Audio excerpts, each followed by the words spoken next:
Hello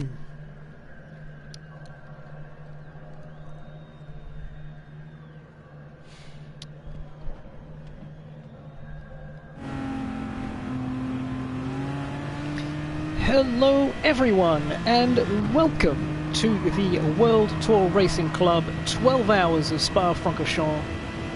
I will be your host, SticksTC, and this is a Group 3 BOP on tuning event with 2x tyres and 2x fuel burn, heavy damage, tyres of free choice, and it is going to be a 12-hour team endurance race in 3-hour stints, 2 drivers, 6 total hours of driving each.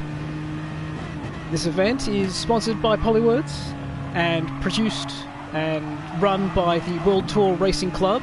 You can find us on Facebook and on YouTube. Hopefully you're finding us on YouTube because it means you're watching this right now. We are in the pre-race warm-up, and for the moment I will introduce you to the teams that we can find. We are right now on board with the team GTS Racing Team.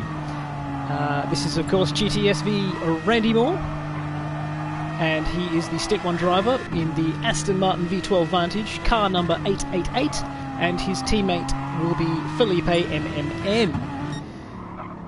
Next up we have XX Evo Tropic XX, who is part of the team Carthal Wheatlake Esport Red, and they are driving the Mercedes AMG car number 30, and his teammate, or her teammate, their teammate, shall be CHRR1M.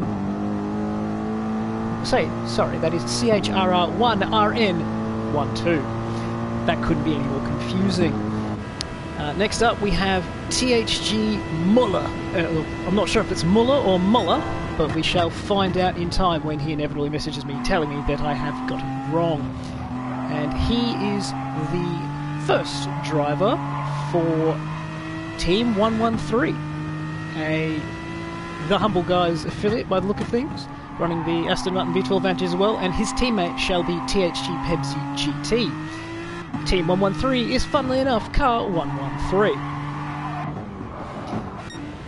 Next up we have AXR Groot of the Aquapax Racing Team, running an Audi R8 GT3. A very brave decision, but car number 41, piloted by AXR Groot, will be partnered by Stint 2 by Liam Thurso. Now, AXR have been running their own form of endurance series, so we have no doubts they will perform incredibly well over the long distances ahead in order to produce a good finishing result, regardless if the original pace isn't necessarily there. Here we have GCK Aton 31, and he is driving with the GCK the GCK MPT team.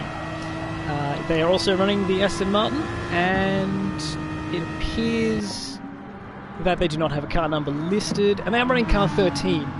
However, his teammate GCK Alios 73 shall be his second stint driver.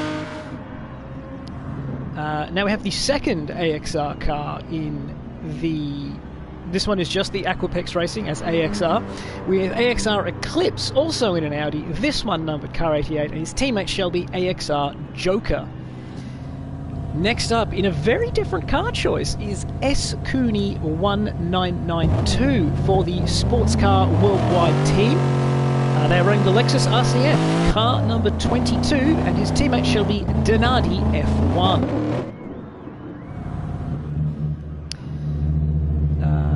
We have the second GCK team, this one piloted by GCK Armitage 74, and they are running the Porsche 911 RSR. The car number is 69, and his teammate running in the second stint will be GCK ALN Babus. So I'm not sure how to pronounce that one. I have no idea how I'm going to make this work. Anyway, we now have the KWE Mountain King, a fantastic name if you're a fan of Bathurst and any other racetrack with a mountain specifically around it, potentially the Nürburgring, as it's part of a mountain range. Also Spa as well with the Ardennes Forest. Anyway, he is driving a Lexus RCF as well. His car number is on the door, proudly displayed as number 33, and he is teamed up. Sorry, he is on the team Carthal Whittle Esports as well, I believe. And his teammate is KWE Making Noise with a Z. That's fantastic. Here we have THG Isaac of the, I believe it's the Humble Guys this time. Isaac, I think, there we go. It's THG Duodesque Racing Team with the Mercedes AMG. They are car number 2 with THG TS040, his second driver. The second AMG, driven by THG Waterskin here, which is part of the Polywords Racing Team. Car number 44 will be piloted by THG Mike 65 and THG Waterskin. I think I've got through most of this, but that's 12, and I believe we're meant to have 13. And we are missing GTSV Lowland Racing Team by the look of things, with qualifying about to start. However, we'll go on board here with Waterskin, as he's about to start a lap. Or is he not about to start a lap? No, we'll go with Randy Moore, because Randy Moore appears to be attacking a little bit harder. Now, coming across the line here to start the lap, important to get the braking zone right for the source. Brake on the 100-metre board, get the car down to the apex. Running wide can cost you a bit of time, but it's not totally crucial. It's all about getting on the power, getting up the straight, and getting as much lap time in here, as maximum speed as you can get coming up to Eau Rouge. Now, Eau Rouge, normally a flat-out corner in a Formula 1 car. It's just flat-out, maybe not. Looks to be flat here. Maybe it's a tiny lift as the tyres wear, but he's looking okay today. Nice and clean, 240 k's an hour, running around the outside. Interesting choice. 250. He'll get all the way up to 260 kilometres an hour, about 160 miles an hour, there or thereabouts. Braking on the 100-metre board into Les Combes. Hit all the curb, but don't quite make the bollard. Get more curb, but just again, don't take too much of the green stuff. And get it back across for Malmedy. Get it down to the apex, just missed it there. Get out to the exit curb, use all of it. Getting a really good run down into the hairpin of Bruxelles. Now, what's Waterskin going to do? He's going to have to make his way around it. Brooks there, you've got to stay tight on entry, stay tight all the way around. You always understeer. Now into the corner that was formerly with no name, but I will call it no name. Again, avoid the bollards. Use as much of the curb as you dare. Charging down the hill to the most famous corner that isn't Eau Rouge, it's Pouan. A brake, throw it in, turn, touch the first apex. Don't run wide, it's too risky. Then get it back to the second apex. Now gently run it out to the far outside, smooth your lineup, speed it up. Now we go into Piff Paff, brake on the 50, turn it down, get it to the apex. Always understeers for this one. Have to get the transition right. You can always miss this one. You can easily run one at the exit. You have to be careful, that will end your race. Braking again for the second right-hander. And we've only now just cleared the second sector through Stavelot. Got to be flat here if you want a good lap time in qualifying. It'll be become more and more challenging as the race goes on. Now the run up to Blanchimont, building speed, staying smooth, doing all you can to not scrub off speed to try and make sure the lap time is there. Now Blanchimont, set the car up halfway across, turn in, make sure you hit the apex, try not to run wide. You'll get a penalty and you'll get dirty tyres, and that'll make the bus stop all the more harder. Braking at the 130, down through the gears, down to first, touch the first apex. It's a tough ask, hit the second apex. Now try not to get any wheel spin, try not to run wide, get on the exit curb, and across the line. That's a lap of Spa-Francorchamps. Thank you to GTSV Randy Moore for staying on board for that one. And that's a 2:14.9. Excellent finish. 10 points for the flourish. And just think, that takes 2 minutes 15. We've got to do this for 3 hours in a stint. It's a long, long time. A lot of laps will be going through here. We're expecting, I believe it is, I'll have to do some maths very quickly. If it's 9 minutes for 4 laps, it will be 63 minutes in 27. Yeah, so 27, that is, once my brain gets to the end, it's 71 laps in a stint there or thereabouts, maybe 70, I'm not sure. And qualifying has begun.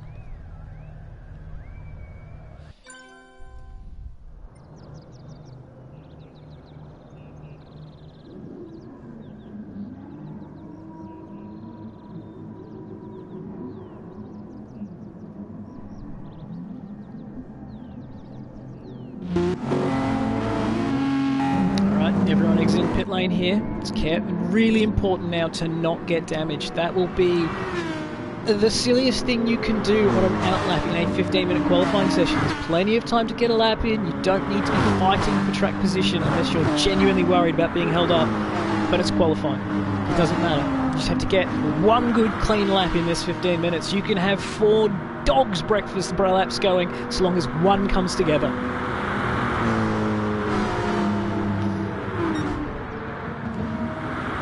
Interesting that the timing is backwards on this. Alright, who are we going to settle on at front of the queue here? Alright, it appears to be THG Muller at the front of the queue.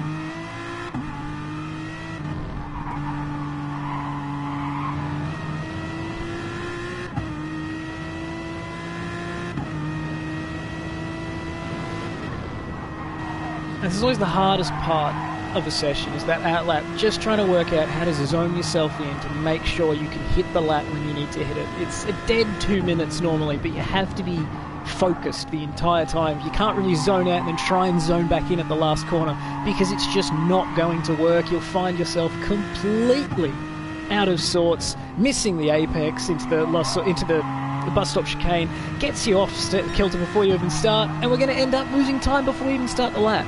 So this is going to be really interesting to see if people are hooking up for slipstreams, and it looks like Evo Tropic is already eyeing up a slipstream off THG Muller. Now that's a bold strategy here at Spa. It can work for you, because you will get a good tow up the Kemmel Straight, but through Sector 2 you could lose any amount of time with the understeer that you get with the dirty air following another car. And we think he started too close on this one. That's going to be 3 or 4 tenths, and he's going to have to try and make an overtake at the top of the Kemmel Straight. That's a very brave decision, but here we go.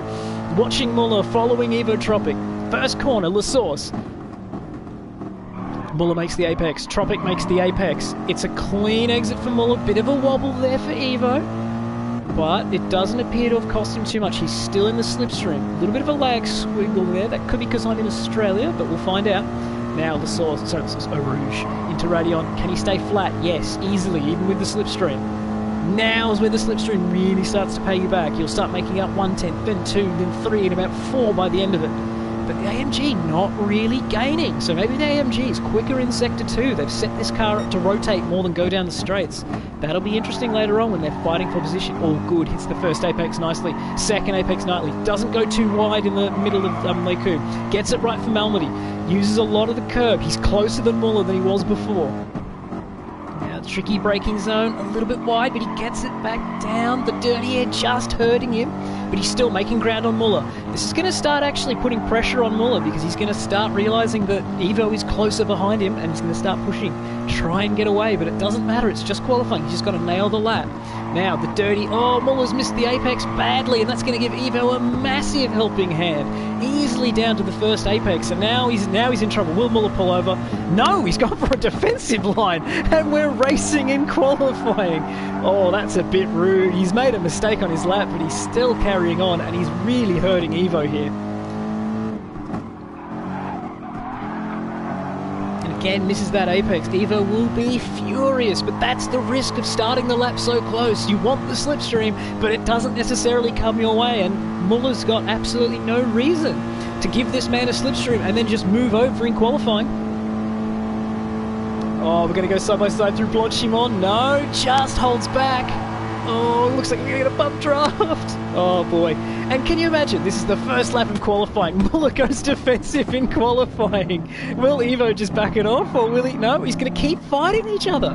This is crazy. Just back off and get the laps in, guys. And there you go. Muller 6 tenths behind Evo. Will he dive into turn 1? No. Hooks back onto the racing line. Oh, they're side by side. And we are now only 1.5 tenths off the lead, despite being held up quite badly in the second half of this lap with Evo Tropic. I'm stuck watching this fight. Waterskin there with the 222. KW Mountain King with the 224. These are not their best times. Clearly just finding room, making mistakes. They'll get there. There we go. That'll be job done. Evo up the inside of Muller. Will he try and hold it around the outside? Will he brake early? No, about the same. They're both sort of pushing, sort of getting a feel for each other in the race. If they're only 5/10 apart right now, if Muller can just clean up his lines, these two will probably be racing when we get underway in 9.5 minutes' time. Anyway, we'll go back to one of the... Oh, okay. So we've got... Groot has just been passed by GCK Aton, and he and Randy Moore are probably the two to watch until Evo can get a lap in, because those three are a quick 3 at this stage. Groot being shuffled back further. Sorry, I had the wrong display up there.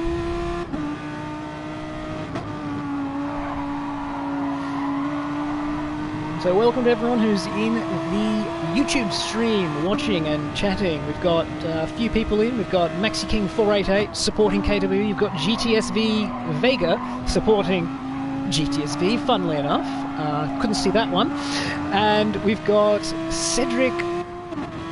Oh, so Cedric and Giordi supporting SCW. Oh, Groot's 8/10 up on this lap, but we'll see if that proves to be a good lap time or not. And Muller's staying with Evo. We're fighting once again. He's going to try and go around the outside. That's just... Oh, that's crazy. He just has to stay in the slipstream and make a clean run, and he'll get a really good lap time. He's got to not do anything crazy, but they're fighting each other. And Evo goes to the top now that he's ahead with a big slipstream up the Kemmel Straight. But we go back to... And Randy Moore goes quickest by 4/10 with a big slipstream from AXR Eclipse in the final sector there. Aton also improves, but is unable to beat Evo by 0.17, and now Muller 7/10 back. However, he will be from further back. He'll get a better run with the slipstream. He'll be able to better maintain his own gap and not get caught up fighting Evo Tropic. He'd be very smart to just tuck in and make it work.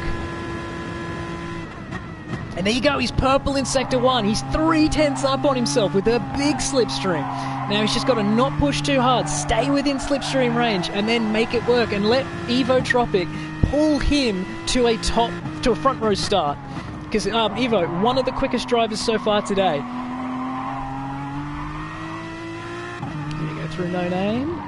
Evo just misses it. Muller also misses it. It's really hard when the guy in front misses the apex and you're in the slipstream like that, because you start to understeer and then you get stuck in the dirty air. Whereas if you're down on the apex, all the downforce comes to you. Or just about ran right through Pooh on there, very nearly going for a trip to the fence. If you make that green stuff, it gets very ugly very quickly.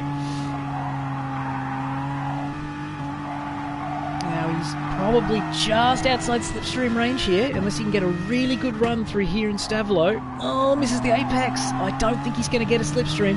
Maybe the V12 Vantage has a little bit more pull. And, oh, just keeps it off the green stuff. Again, if you take the green stuff out there, you go very wide, get dirty tyres, lose a lot of time. You can just keep it in the slipstream range here. You might be able to with this slightly better top end that we think we saw on that first lap. I'd say it's not really pulling him in, but he was up 4/10 on himself, which means he will get closer. And I think he had a compromised final sector as well with... Oh, he's going for tyres. All right, that's a brave decision, being 4/10 up and pitting. But Evo Tropic, a new personal best. He's 2/10 off Randy Moore in first. Randy Moore right on the back of GCK, Amic. And he also improves now, a 2:14.7, only 0.05 quicker. Aton unable to improve 6/10 back. Sports Car Worldwide, go hard or go home. It is qualifying. That's a good time to make such comments. So Muller in the pits, AXR Eclipse in the pits, Groot in the pits, and we saw more racing there. It's Amic being pulling along Randy Moore, who will try and pull out on this straight and get a run through. He should. The Porsche notoriously troublesome in FIA, but when you have tuning enabled, you can make this thing into an absolute rocket ship in a straight line. And there we go. So Randy Moore looking a little bit weak in a straight line there. So maybe the Vantage isn't necessarily a car that's good by its natural BOP traits, but more so to the tune that's on it. So maybe Muller's got a little bit more of a straight line tune, and that's why Evo Tropic was able to pull away from him in Sector 2, but not so much on the straights.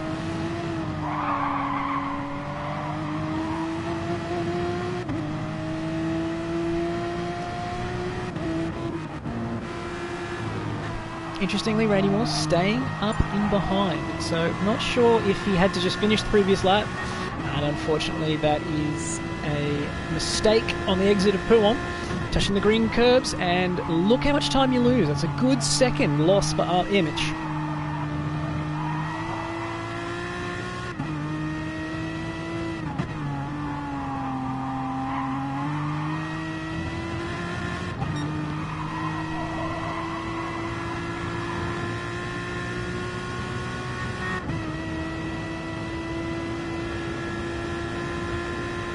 Now it'll be interesting to see if Randy Moore pits here, because he's got 3 minutes and 47 minutes remaining, which means he will get through one out lap if he wants to go for fresh tyres.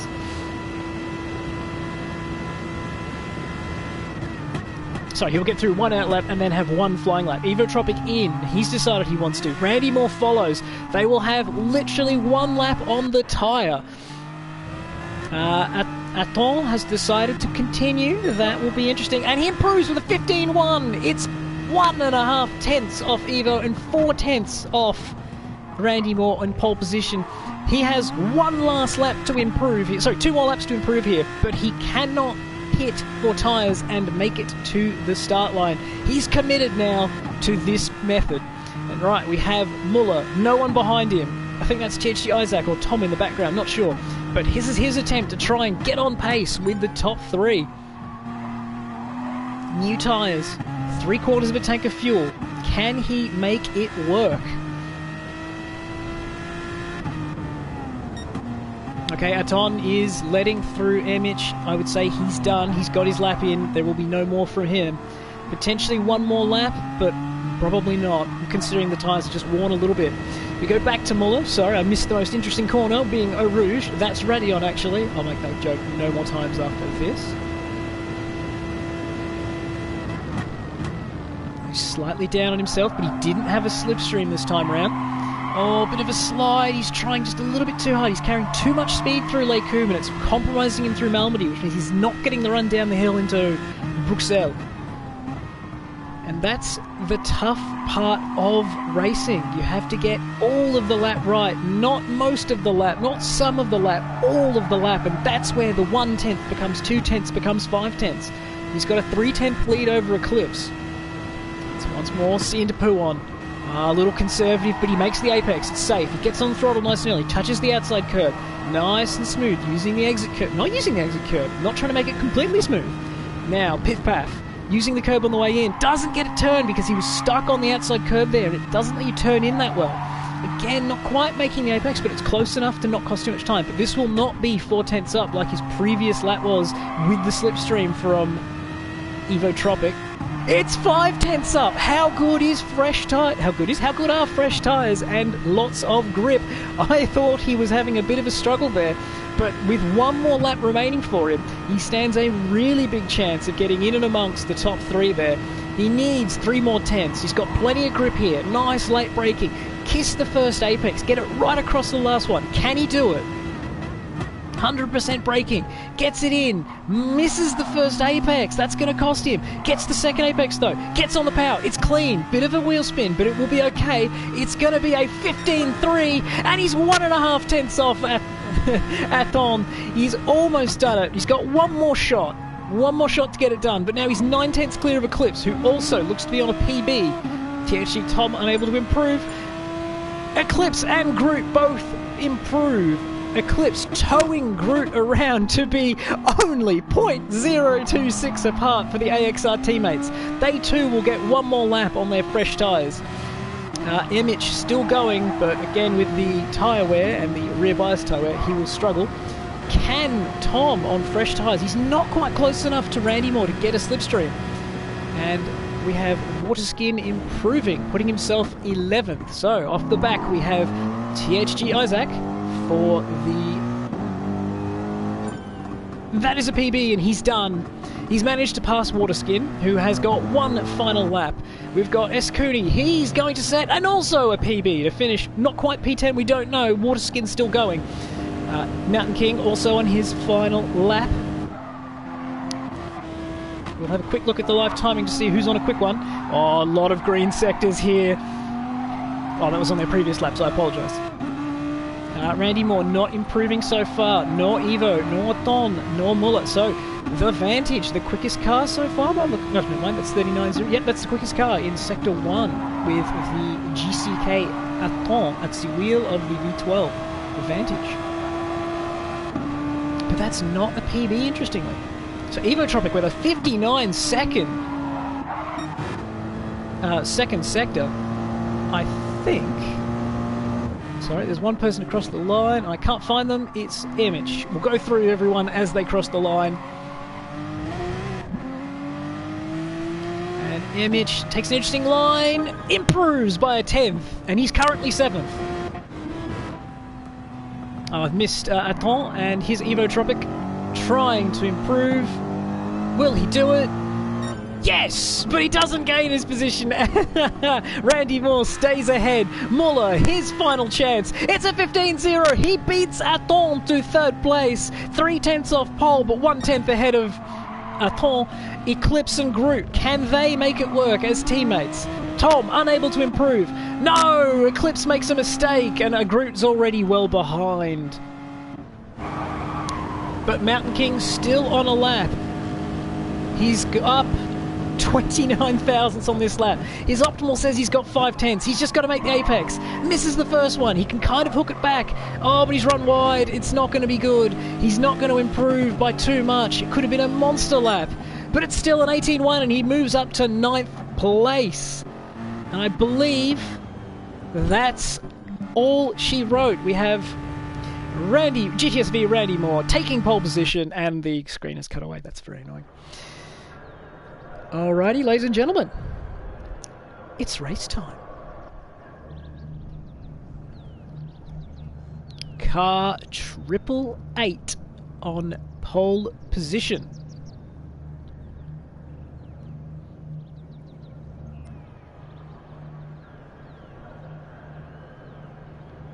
Now it's rolling start, a 3-hour time limit, so it is actually all about who can get as many laps in as possible, and there will be people getting caught fractions of a lap down because of the way this works. Once 3 hours expires, people will be stopped, so it's not about following after the leader, it's about getting as many laps in as possible. Randy Moore, green light, and away we go. It's a big lead for him with the rolling start here at Spa.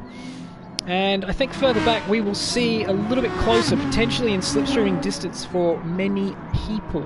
There we go, further back here, that's where we were expecting the chaos.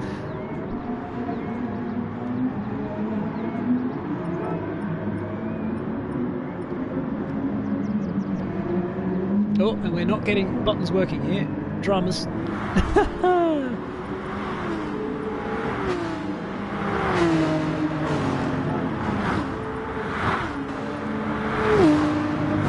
Classic. So we've got Mountain King in the slipstream behind Tom. Will the Lexus be able to pull past the Porsche? The Porsche normally struggles at the back end of the straight with the top speed, but it seems no dramas whatsoever. Will Mountain King lunge into the Lake Coombe braking zone? He puts his nose at the inside but does not commit to the pass and backs out. Tom stays safe in P8. Through Malvern. We've already got a 1 second penalty for both AXR cars. They must have both just trimmed the top of Radion. That's where you can get a 1 second penalty, and he's going to have to clear that before the end of the lap. That is part of the rule set, I believe, is clearing.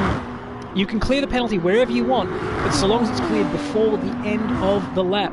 And that means Airmitch, who's now right behind, has a great opportunity to make an early pass, although not as aggressive through Puon as Group there, trying to stay ahead this early phase. He's pulling away. Can he clear the penalty and keep it going? We'll find out as we come through the second sector timing beam. And he's got a full second on Airmitch. He's done the job, so there's no slipstream advantage for Airmitch. He's going to have to do it the hard way. when Groot eventually tries to clear the penalty. And yes, Eclipse also has the 1 second still.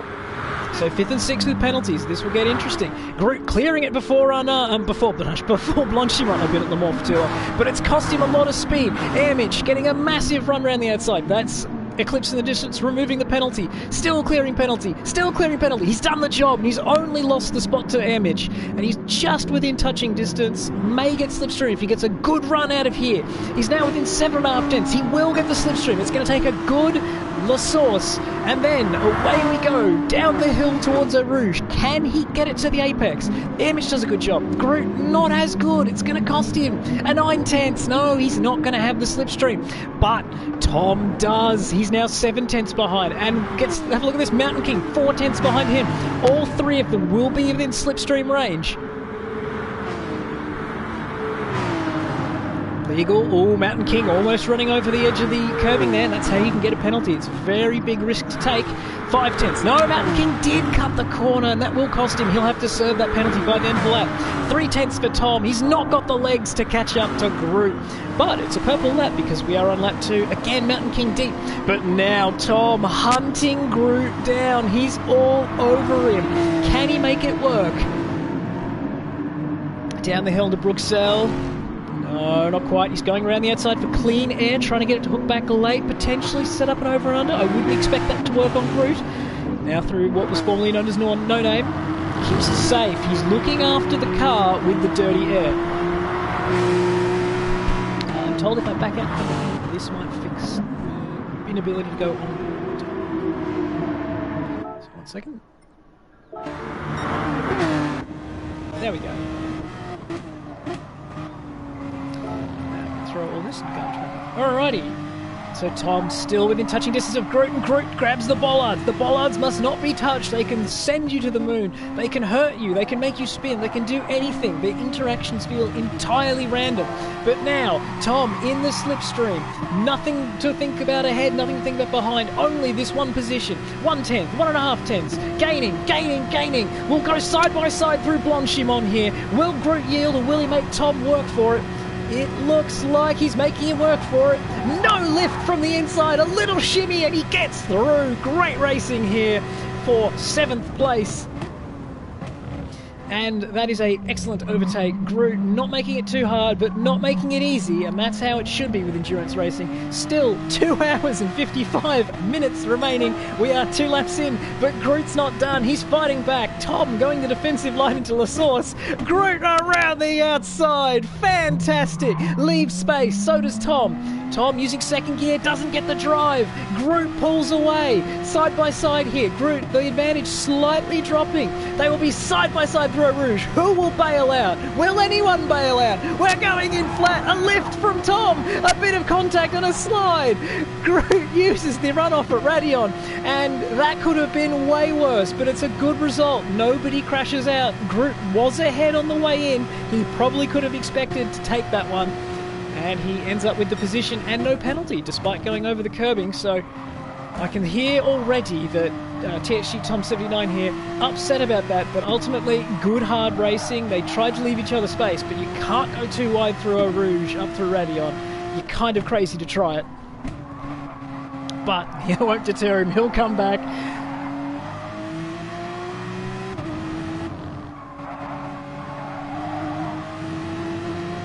Quick look at the leading group. Evotropic just hanging on to Randy Moore. Muller hanging on to Aton. He's been passed. I apologise for not catching that one as we were watching the fight. Eclipse, no room around him. Airmitch, Groot and Tom is the closest fight at the moment, although we will check back in on Aton and Muller shortly. Oh, getting close. He just needs to stay nearby. He doesn't have to do anything crazy because he will be basically automatically through on the slipstream at this distance. At 2 tenths, it's so close. Oh, weird line. Cost him a little bit of time, so it'll take him a little bit longer to get up the side. Potentially Groot to block the inside this time through Blanchimont. We'll see what he does. 5th gear for the Porsche. Does Groot block? No, Groot takes the outside, leaves the room, says if you want to do it, you can do it, but okay. Groot using all the road and just perfectly slots in behind. He's now getting his own slipstream, a 10th back. Doesn't look like he's going for the move. We'll cut back to Groot's angle. Nice line through the first part of the chicane. Gets a clean exit. Oh, a bit of wheel spin, but it's not too bad. He's made up time. He's catching Tom. Tom will block him again, and Groot will go around the outside once again. This is great racing from these two. Sheep stations already. They're both trying as hard as they can. And again, not enough drive from Tom. He's using second gear to protect the rears, but it's not giving him the drive he needs in his fight. Groot lifting off to follow through Eau Rouge. That's smart. He needs to back off, get a run, slipstream, and then pass Tom. He didn't lift off enough, so he's ended up stuck on the rear bumper, and he's not going to come through because he doesn't have the slipstream. But he does seem to have a really good top of fifth gear there, and they'll be side by side in Lake Coombe. Now this will be different. Who can win the braking duel? Groot goes deeper. Tom has the inside line for the first part. He can't hang on for the second part. Great racing, clean racing.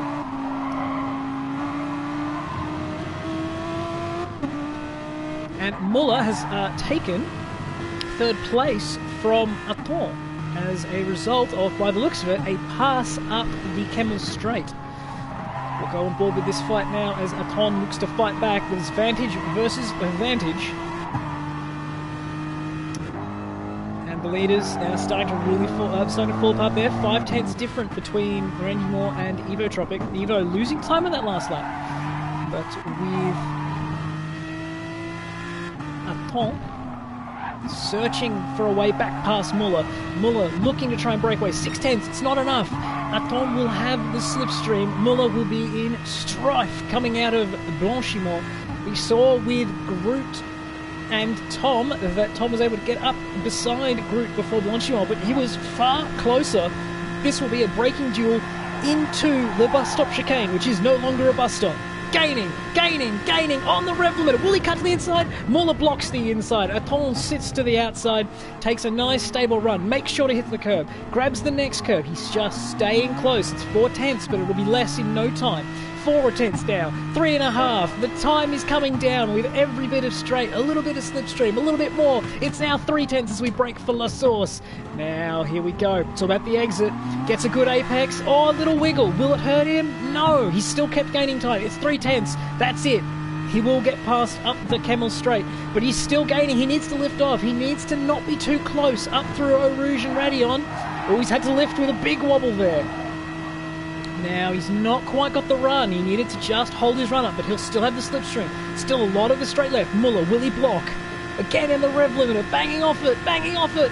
Muller almost got the straight line speed without the draft. Aton struggling, but he's done the job. He's got him under brakes, and Muller lets him through. Doesn't fight too hard on the outside there. If he defended the inside, there's a good chance he could have hung on there. But it's a 3-hour race. There's no need to take anything risks going on.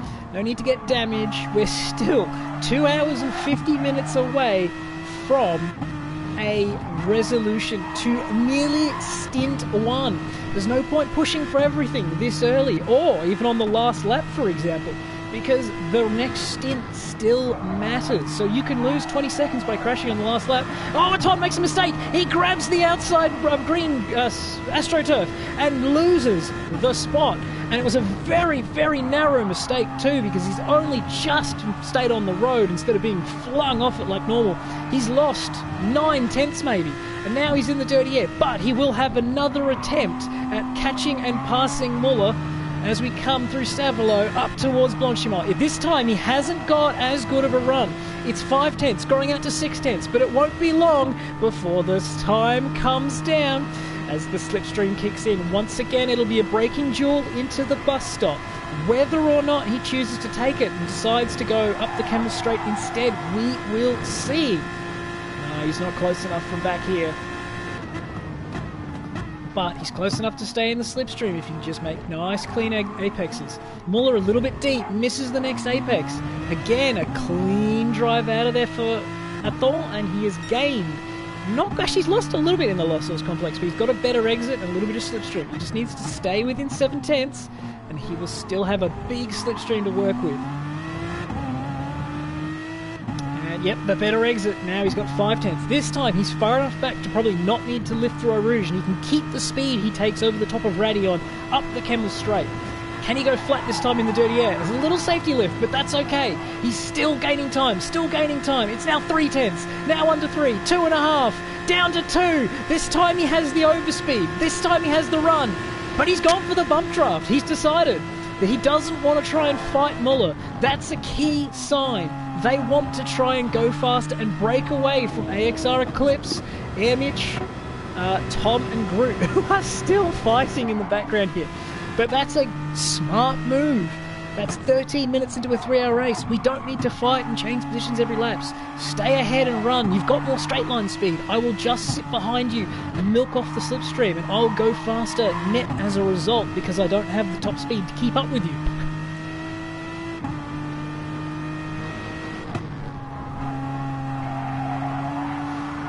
Muller really pushing there, and they'll gain. He will break the slipstream with that run through Pouon. He's ahead. He's out of the slipstream. Now, this is going to be interesting for Aton. He needs to pick up a very good piff path and a very good Stavlo to try and get back in the slipstream, because if he's not in the slipstream within, I think, 7.5 tenths out of here, you'll probably find that Muller starts pulling away on the straights because it looks like he has the quicker car in a straight line. He's run a bit wide there. He's using the elevated exit curbing, and it's not worked for him. Now, 9 tenths. He's in trouble. This is going to be big, because I think that might be the point where Muller now breaks away from Aton until further notice. Yeah, he's being pulled quite badly on the straight here. It wasn't the best of runs, but oh, maybe not. Maybe it's not so bad for him. It could just be the slipstream isn't as powerful as I'm expecting. So Muller, a big opportunity here to break the back of Aton early in the start, but he makes a mistake, and Aton follows both of them. Similar tyre wear, make the mistake, but it brings Aton back into the slipstream.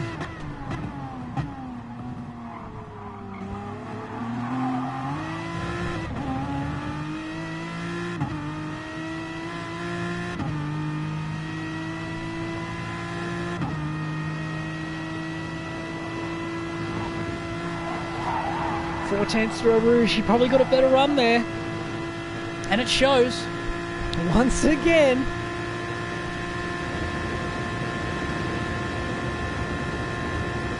Side by side. He's probably got the job done. Muller will be smart to break early. Yep, and he does. And now they'll go through into Lake Coombe. Delta P1, P2. You can actually work that out looking at the screen there. We've got 8.4 seconds to Evo Tropic, but it's 10.9 to a litre. Therefore, you can work out it's about 2.5 seconds. And there you can see that it's now 2.6 between GTSB Randy Moore and XX Evo Tropic XX. Evo Tropic down to 14.9, but a little mistake in that last lap. So it looks like Evo Tropic has similar speed, but just not quite the same consistency as Randy Moore. Look at that, 15.1, 14.8, 14.8, 14.8, 14.6. That is fantastic pace and incredible consistency. That's what happens when you've got a great driver who's done a lot of practice on a good tune. He's not fighting the car, he's just driving it, letting it do the work for him. It's a 3-hour race. You can't dance a car like that for the entirety. And that's what I think's happening with Evo Tropic. He's really working to get those lap times in. 15.1, 15.3, 15.1, 14.9, 15.3. It's sort of here and there. Just needs to make sure to keep hitting the same lap times. And that's why Randy's pulling away. Now we go back with our favourite fight, and Muller not mucking around, side by side, goes through at Blanchimont. Oh, bit of contact, runs wide for the GCK car. He'll have dirty tyres. If he's not careful, he will rear-end Muller, but he manages to pull up nice and cleanly. No dramas there. Once again, he needs to catch back up. Oh, bit of the exit curbing there of the AstroTurf. The AstroTurf, incredibly bumpy, very low grip, straight to the red line, and now he's a second back. He does not have the slipstream anymore from Muller. Muller, this is a big moment for him to once again have another attempt at running away from Aton early in this stint and focusing on the guys ahead. He's lost 9 seconds to Evo Tropic. He's now 11.5 behind Randy Moore. That's going to be a long drive back. Even if he can do a 14.6, he's going to have to do about 12 of them to even feel like he's made any ground up. His best lap is a 15.6, but he's been fighting with Aton the entire time. And it looks like they're not too far apart on straight line speed, but it feels like Muller has just a better car in the slipstream. So whatever they're doing with their car seems to really make up time when it's in the slipstream, whereas Aton and the GCK car does not. Have a quick look around here. We've got Eclipse for AXR Racing, or Aqua Pax Racing Team, 6 seconds behind Aton. Oh, Aton's made a mistake. Oh, never mind. It looked like he'd made a 3/10 gain. However, he's 2.5 seconds ahead of Image, whose lap times are basically the same. 16.7, 3.5, 3.48 versus 9.44, 2.48. So they're basically operating at the same pace, but they've just got a small gap between them. They're both running mid-engine cars, but it looks like Image has got better tyre wear. Now, we're at half a tank of fuel already, which means we're only going to be seeing the 14 lap stints, 15, maybe 16, depending on who's got the best fuel mileage. But the tyre wear will start to kick in those last couple of laps. That's where we'll start seeing mistakes. And, you know, being a little bit big worse on your tyres, it hurts you maybe 1 or 2 tenths a lap. But when you make that mistake, that's 7 or 8 tenths gone in one moment. So looking after the tyres is a genuinely important part of this race, making sure you can stay consistent. Mitch with a 4.5 second lead over Tom, who's now got 1.5 seconds lead over AXR Group, and that could well be enough for those two to just stay apart until the next stint, with the last 2 laps from Tom being quicker than Group. Actually, the last 4 in a row ever since he passed him, but only by a tenth at a time. AXR Group though, 16.8, he's working his way down, 17.4, 3, 16.9, 16.8. He's been looking after the tyres, just burning through the fuel. Another PB, 16.7. Tom made a mistake there in that final sector, and it looked like he gave away. Yeah, Group with a banging last sector, gave up 3 tenths there. But as you can see, the consistency is very strong at the front. Man, Randy Moore, another 14.9. 15.3 for Evotropic. Now, Muller only 15.8 now that he's in clean air. 1 tenth quicker than Aton from GCK. That will be interesting. Randy does his Sunday drive now. He still have a lot of margin. That's what consistency is. He's just being smooth and letting it be fast. And at the end of the day, it's a 3-hour race. He doesn't need to start pushing. He can only worry about pushing once he's very happy in the car, and that comes in that 3rd hour. You go through 2 hours of just sort of getting yourself completely bedded in, and then the lap times come. You don't have to try, you don't have to think, the speed is just there, you're not even pushing, your teammates are saying, no, slow down, don't risk the car, but you're not even pushing, and you're setting PB after PB, when the car is at its best, the tyres are right, the fuel is good, and Aton staying in touch with Muller, trying to get back ahead, but it looks like these two will be fighting for 3rd as Muller unable to really catch Evotropic, who's lost suddenly a big chunk there to Randy Moore, and it must have been on this lap because he lost 1.5 seconds in the middle sector. That will absolutely have been running wide at Pouon. He's gone a little bit wide, he'll have touched the AstroTurf, and it'll have cost him 1.5 seconds. And that's going to see Randy Moore pulling ever so further into the distance. And that's what I'm saying. Those little mistakes, those are the things that hurt you the most. He's lost 1.2 seconds on that lap compared to his previous one. And that's a bigger loss than the 1/10 of a second per lap it costs to go smoothly through there. Just take a little bit off. 10 laps, that's only 1 second. He's overall worse off trying to push every lap. Muller, another 15.7. He does not have the pace of the top 2. So the lead of this race will be between Randy Moore and Evotropic. It will come down to things like strategy and fuel. Now we can see Randy Moore gentle on the tyres, but not gentle on the fuel. Look how much more fuel Evotropic has than Randy Moore. So Evo, maybe he's just saving a bit of fuel, looking to try and go deeper in the stint.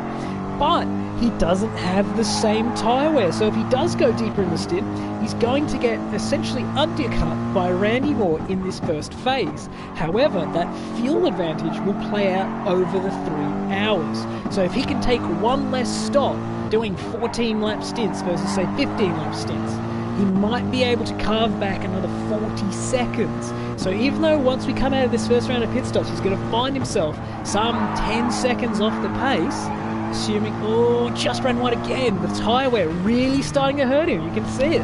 Definitely better tyre wear from Randy Moore. So the Aston looks to be a very thirsty car. It's thirstier on some than others. And man, look, the R8 has such better... Oh, geez, that's a close one. A little bit wider and he's in real trouble, but that'll cost him a lot of time and that'll bring Amish right back into the fight. Oops. Apologies. And he's still got dirty tyres. That's the real takeaway, is you get punished by going out wide and then you get the dirty tyres, and now Amish is within the slipstream. If he can get a good run here, we will see the fight go up to Blanchimont, and he's got a monster run. Eclipse from 5th place, suddenly in trouble. Will Amish take the attack into Blanchimont? Oh, Eclipse goes the defensive route. Amish around the outside has to brake. Sensible driving. He knew it wasn't a good idea, but he's still in the slipstream. He lives to fight another day. Oh, a little bit unstable in the braking zone there, but clean exit's all he needs. And he's just within the 7/10. He'll be about 6/10 when he brakes for La Source. He's got to get through there nice and clean, and he will have an opportunity to attack Eclipse up the Camel Straight after Eau Rouge. Gets down to the apex, gets on the power, does a great job. He's done it. Here we go, another race up the Camel Straight. Eclipse didn't get the exit. Now, Amish has the run. It's a gentle run. He'll get him on the other side of Eau Rouge. He won't be held up.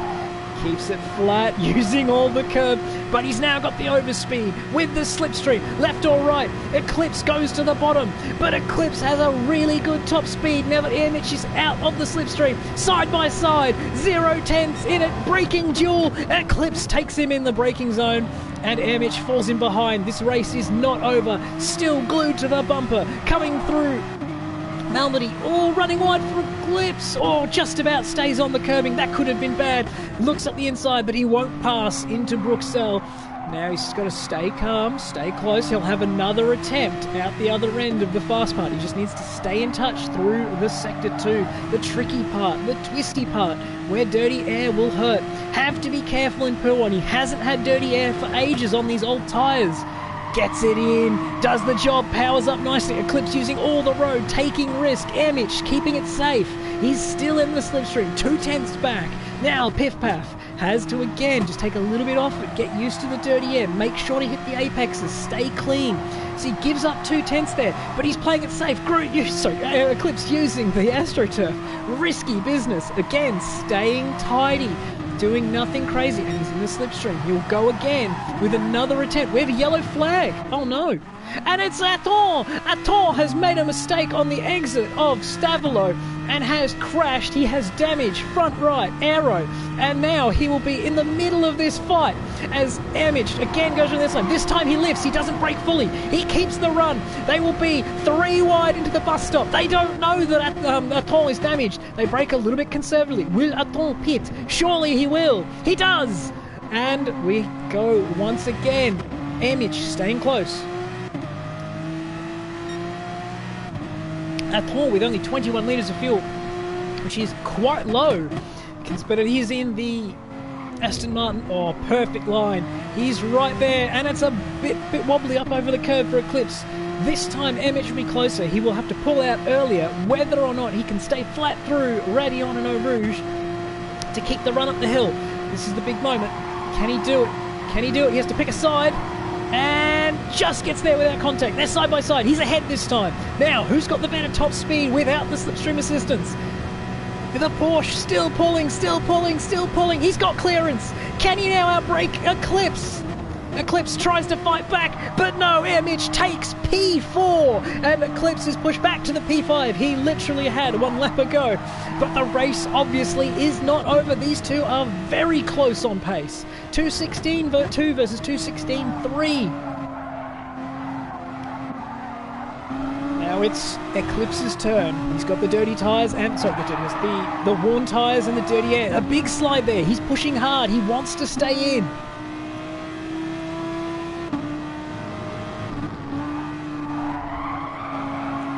Bit of understeer, and he's touched it again. That's a big slide, and that'll cost him the slipstream. Now that's what I was talking about. He wasn't used to the dirty air, so he pushed just a little bit too hard, and he got a little bit more understeer than I was expecting, and that cost him. He's now a second back. He's going to have to work for it if he wants to try and get back onto that slipstream, but it's not going to be this lap. He's going to have to just be a little bit calm and a little bit sensible. Make sure to hit all the marks, carry the speed. He got a slightly better run there, but it won't be enough to get him back to slipstream range until at least after La Source at the next lap. And yeah, it just didn't quite get the power down through that Stablo through there. And he's just losing ground. So he had a better run on the exit, but didn't get through the mid-speed corner. So looks like the little bit of oversteer for Eclipse is starting to hurt him. And now if we look, Tom is only 2.6 behind. He's caught up 2 seconds while these guys have been dueling for their position.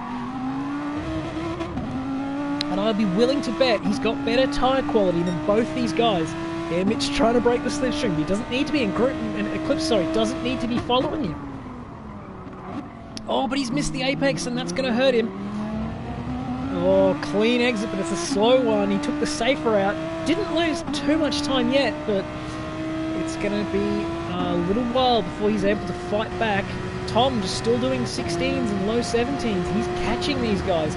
Groot basically running the same pace. Maybe a little mistake on that last lap. But yep, Tom has better tyres and about basically the same fuel as Eclipse. As does Mitch, and that's that tyre advantage playing out in the second half of the stint. Please show Evo. Evo 7 seconds ahead, 9 seconds behind.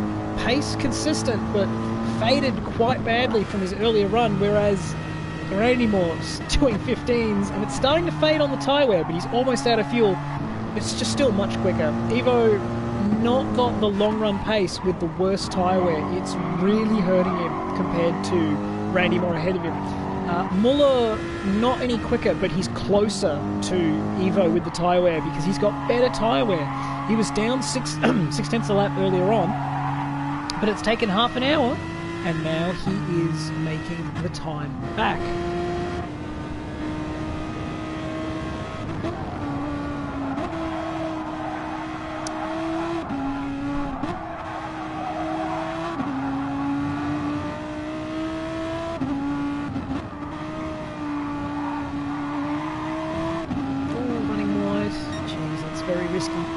So Eclipse pushing as hard as he can by the look of it, but he's still got plenty of fuel.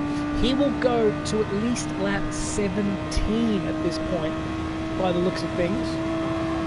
And that will take him to about 40 minutes into the stint, which is a weird choice for a 3-hour race.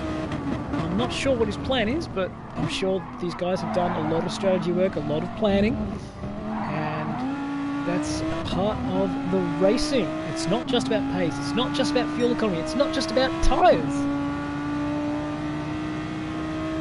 It's about strategy as well.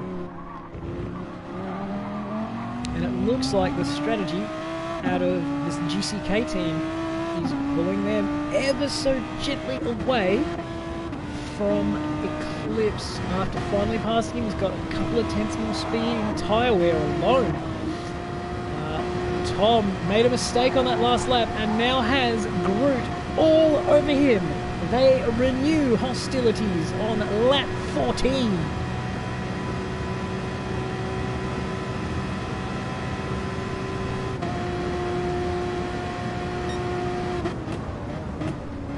Around the outside, Tom just holds on, a little bit of contact, but all good between those two. We'll follow Groot.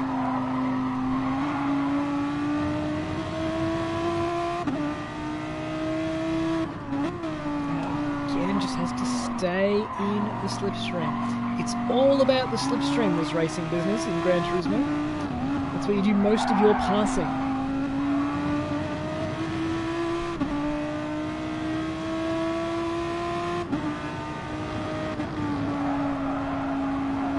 Oh, lovely apex there, nice and safe. Just on the edge of slipstream, but it's a good exit and it'll keep him in touch.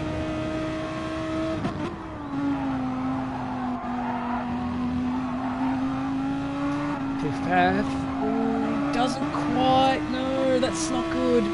And Randy Moore pits with no fuel left, basically. Evo continues on. So Randy Moore on the half-hour stints. He shall stop 5 times in this race. Evo continues. Muller has to pit also, basically out of fuel as well. Maybe had a lap of fuel in it, I don't think so. He would have needed 7, and he has to pit on lap 14. He too is on the strategy, same as Randy Moore, both of them in Aston Martin. So the Aston Martin proving very thirsty. That could show up later on as Eclipse and Airmitch go through. They're looking to take a pit stop out of their race. Tom also in with 16 litres left, so that's a strategy call. That's not limited by fuel. That is a strategy call to pit every 14 laps, every half hour, and do a nice calculated stint. So the advantage for him is he'll have a shorter refuel time. He'll take 2 seconds out of group around him, and now he'll have fresh tyres to run the undercut. Randy Moore back out in P5, 36.7 seconds off the lead. He had a lead of about 8 seconds, which means a pit stop is worth 45 seconds. It's a full tank and new tyres. Aton is able to move back up the order, having taken his stop earlier, but he's down a quarter of a tank of fuel as a result. But he's still well behind Muller, which is... Oh, I guess he would have lost time crashing, coming out of Stablo. So he's probably made up ground. Yeah, you can see 15.3 and 15.6 the last 2 laps after his stop. So he's been working very hard, going rather quickly, taking time out of everyone who's on warm tyres. So don't count him out just yet. Now we have to see how the strategy fight plays out with the guys around. I'll have a quick look towards further back. Looks like Mountain King also has boxed this lap. S. Cooney needs to box soon, potentially this lap, potentially the next lap. Tom has just cleared him, but not taking full tank of fuel, so he'll have a lighter car in this first stint, which means in this next stint, he'll have a slightly better tyre wear as a result. Now, Cooney there had 2/10 penalty, and I'm not sure if he's done that at Eau Rouge or not. We'll find out. Mountain King has also boxed his lap. Isaac would have boxed 2 laps ago. Oh no, he boxed on lap 9, which means he boxed on lap 13, so he's had damage. I don't think that's fuel related. And looks like Waterskin has got damage and pitted on the previous lap with a 3-minute 12 lap. He is 3 minutes off the lead, and that is Airmitch, I believe, coming to lap him. No, not Airmitch, it's... What? It's Aton coming to lap him, is it? No, it's his TSG teammate. And Eclipse is in this lap. So Eclipse, no, he's not in. He's had a spin, and now he'll come in, unless he spun in pit lane and got reset, which could be a very bad outcome. No, he's got away with it. He's got away with it. So both AXR cars are in. Group with 5 more litres of fuel than Eclipse. That's going to be massive. The spin for Eclipse, they are not going to be very happy at Team AXR. They had a great first stint going. They're now going to be undercut by THG Tom, who's going to end up out the other side. So Airmitch is now going to be very clear in the fight for 5th place. Muller is through. Aton is coming through. Will he get there? On the exit with Groot and Eclipse. Let's find out. And Aton is through. Tom still unable to get past his teammate in Waterskin. Will he let him through here? This will be big. But there's the AXR car on the exit. Eclipse has got away with the mistake, and Tom is 2.8 seconds behind him. S. Cooney has also made up ground. Maybe it was Groot that was spinning. I misread that, have I? 319. Yeah, sorry, it was Groot, not Eclipse spinning. I apologise. So Tom's undercut, not necessarily going to plan, but Eclipse has filled up to 100%. So I'm not sure if that's a strategy decision or if that's just not knowing how much fuel to put in. So we'll see if that extra fuel costs him any lap time relative to Tom, and how much that hurts the tyre wear between the two. S. Cooney really needing that pit stop now, but he's done a crucial 36 minutes, which I believe saves you 1 stop over 3 hours. The pit stop windows are 30, 36 and 45, from what I remember. Alright, Evotropic is in. No fuel, absolutely buggered tyres, into the 16s, the high 16s by the time he came into the pits. Now we've got Airmitch. Will he pit? It looks like he will have to as well. So these guys will just steal a pit stop back from those around them. But it should mean that GTSV Randy Moore shall lead but he will need to take 45 seconds out of Evo Tropic if he wants to win this stint. And he's done a 15-0, which makes me think he wants to win this stint. Now, where does Muller come out? Muller come out relative to Evo and Air Tropic. Evo's being served. Airmitch not in the box yet. Evo's away. So Muller will not get out ahead of Evo. Not even close. But they were a long way apart. So, Evo Tropic with 8 or seconds or so by the time we get down the hill here. Yep, 8 seconds. There we go. Muller 9 seconds ahead of Aton, who has snuck through on Airmitch. And will Eclipse come out ahead or behind Airmitch when he exits the pit lane? It's side by side! But Eclipse has got the run down the hill and he has undercut Airmitch to take back the position. He also has the speed here despite giving off the slipstream. Will Airmitch be able to make back the ground? And it looks like, yes, he's now got it to within 4/10. It's stabilised. Now he's closing, down to 3.5. 3/10 next. We won't get there. It'll be close, but it'll have to be a dive, and that's not the right thing to be doing at this time. And he just backs out sensibly. And the battle resumes. Tom, 2 seconds behind, looking on longingly, wishing to join in. Not so much as Groot, who will be very upset with his decision. Are they running a 5-speed gearbox there in the Audi? That's an interesting strategy, so it could be a fuel-burning strategy as well. They're not worried about the extra fueling time, and they just use the fuel if it makes it faster. So they must have tried the fuel save strategy using 6th gear before, but now they've just resorted to using 5th. Mountain King holding 9th. Oh, finally, someone using the sector splits so I can actually see if they're improving. Cooney with a 10th penalty still, which probably means he's not clearing them every lap, which is not ideal. Stewards will be looking into that, I believe. He is only 15 seconds ahead of Isaac, so there is all to play for here with the THG boys. Waterskin struggling still, but not entering the pits anytime recently. He's just not got that consistency going for himself right now. He's doing 19s, 21s and 22s. Just needs to dial down, get a nice consistent lap time going, and work through the 3 hours. We are 40 minutes into the race, and Randy Moore is now 12 seconds ahead of Evo Tropic, but with one more stop to make. With that kind of game though, he will probably come out basically on top of each other, potentially with Evo being ahead if Randy Moore doesn't pick up the pace or look after the fuel or do both. Because he needs 45 seconds if he wants to come out ahead, and he's making up, say, 10 seconds a stint. Maybe he'll get there. We'll have to wait and find out. That's the beauty of endurance racing. We just don't know what will happen until it happens. Now, Muller has made ground. He is now within 7 seconds of Evo Tropic, and that was a gap that was out about 10 before the pit stops. And Aton is down to 9.3 seconds, so he would have lost a lot of time with that early damage stop. But he's making his way back towards Muller. He's not done with this fight. Still running mid-15s, but that last lap from Muller, clearly his best lap. He's loving having grip again. 16-1, 15-4, using all of the road there, taking risks. He's going for it. He wants to get in this fight for the top two. Unfortunately, he doesn't have the same strategy as Evo Tropic, so he can't run up to the back of Evo Tropic and beat him on pace alone. He needs something in strategy, which he doesn't have. The Aston is just too thirsty. But Randy Moore, by comparison, he has the pace. He can use the pace.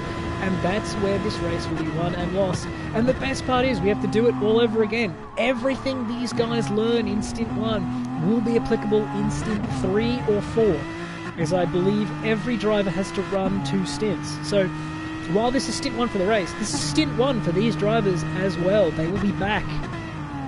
Oh, using all of the road, Randy Moore. That is a man who knows exactly where he is, exactly what he wants to do. Oh, it's just great seeing quality drivers driving well.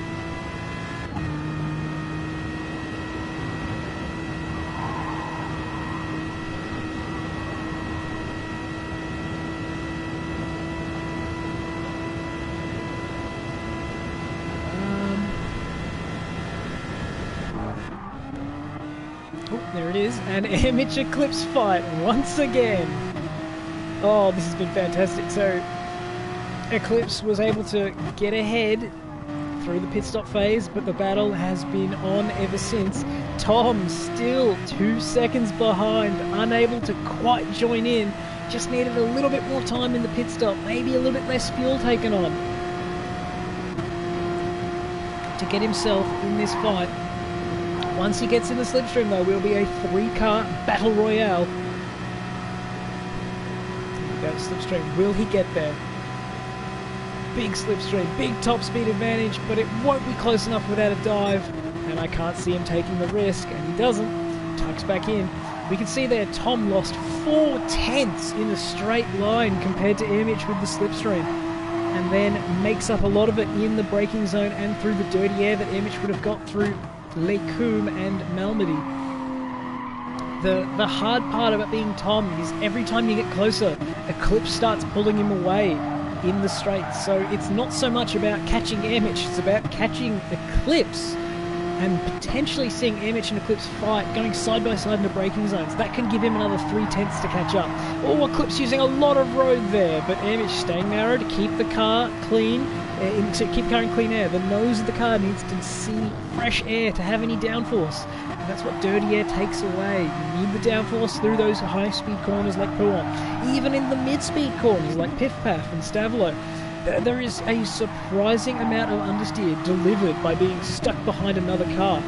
And if you're Image, that's probably not a bad thing. If you had pretty aggressive tyre wear, actually had pretty good tyre wear, but it was slightly rear biased, so having understeer for some of the stint will probably even up the car and keep it in a neutral balance for a longer period of time, giving him the ability to fight later in the stint because he's got a car that isn't trying to escape him, like Eclipse's car was. And better run there. Didn't seem to lose too much time in the draft, but once again he's within touching distance and he has to stay there. Clean exit, looking after the rear tyres. The fronts are actually degging faster this stint. Doesn't go into the draft on the way up to turn 1, sets a personal best and is now 3 tenths behind. Turns in a little early, gets it down on the apex. This is the run. This is the one. He'll do the job this time. 4 tenths, better exit, better drive, little short shift. Looking to just pace himself. Short shifts again.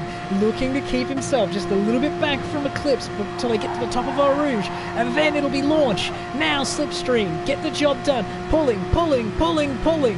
Running to the top of 6th gear. Swings out wide. Eclipse takes the inside. They will be side by side for the 4th or 5th time now. Braking duel. Will Eclipse win? Will Image? Image breaks a little earlier. But yeah, Eclipse just makes the apex and will go again. Tom losing 4 tenths again from the previous lap, 2.4 out to 2.8. Tom just not able to join this fight, but we need to see more of that side-by-side action. A mistake from Eclipse. Now Image gets in a little closer. He's using the draft to save fuel up the Kemmel Straight. He's looking to create an advantage against Eclipse. That's clever racing. And you'll see he's definitely used less fuel, which means he will have to pit on a different strategy. Or potentially just stay stationary for less time. They both run wide. Both just hang on to the tarmac. And once again, it's 5 tenths. Oh, good little downshift there to pull it to the apex. Now Eclipse made another mistake there. Lost ground and suddenly Image will be now 5 tenths behind. Much closer than he would have been otherwise, which leaves him within striking distance at the bus stop, setting himself up for another attempt up the Kemmel Straight. Yep, definitely short shifting from Image. He's doing clever work here because he knows that passing Eclipse is going to be very challenging. And oh, just leaves room, has to lift. Touch-up brake, they're rubbing panels through Blanchimont, side by side for the bus stop. No, Eclipse covers and Image doesn't go deep.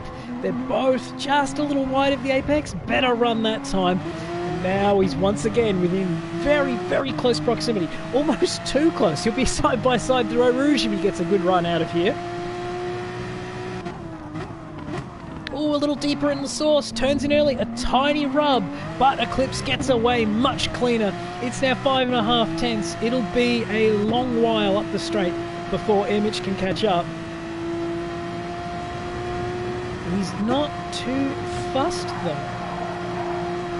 Nice, using all the road, making sure not to cut it. I think he's got a better slingshot with this, because he'll arrive with a bigger overspeed. Eclipse once again defends the inside, but no, it fades. There's just not enough. We end up completely alongside once again. Same result. Once again, Eclipse outbrakes Airmitch on the inside, and we go around one more time.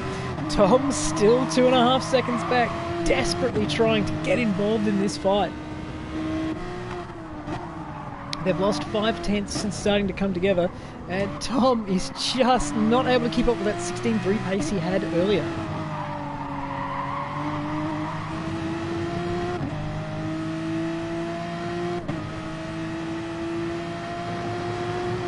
Right, Puol, this has been the trouble corner for both these guys. Oh, Eclipse again running wide, just hanging on. He is trying so hard to throw it away, but refuses to.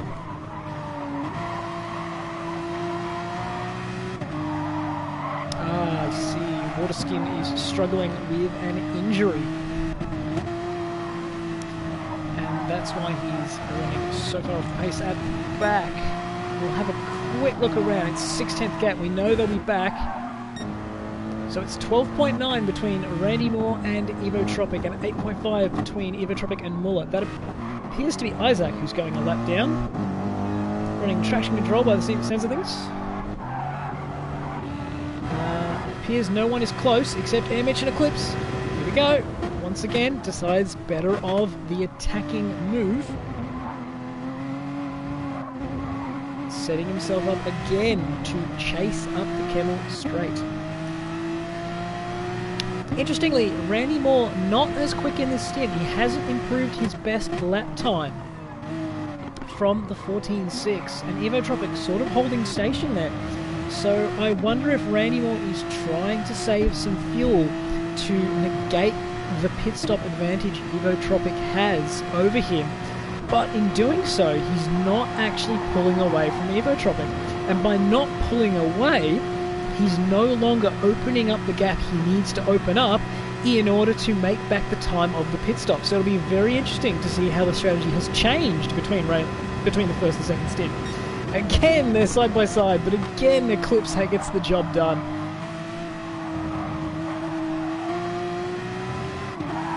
Airmitch still hanging on. Tom still behind these two.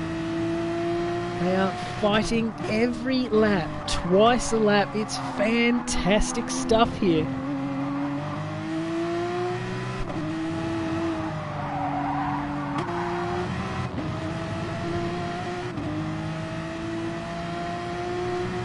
Ooh, a little mistake there. Looks like he's dropped back 7 tenths, but we're into Puon. Lovely apex. Gets on the power early. A little bit safe, and Eclipse has pulled away. He's out of the slipstream. That might be enough.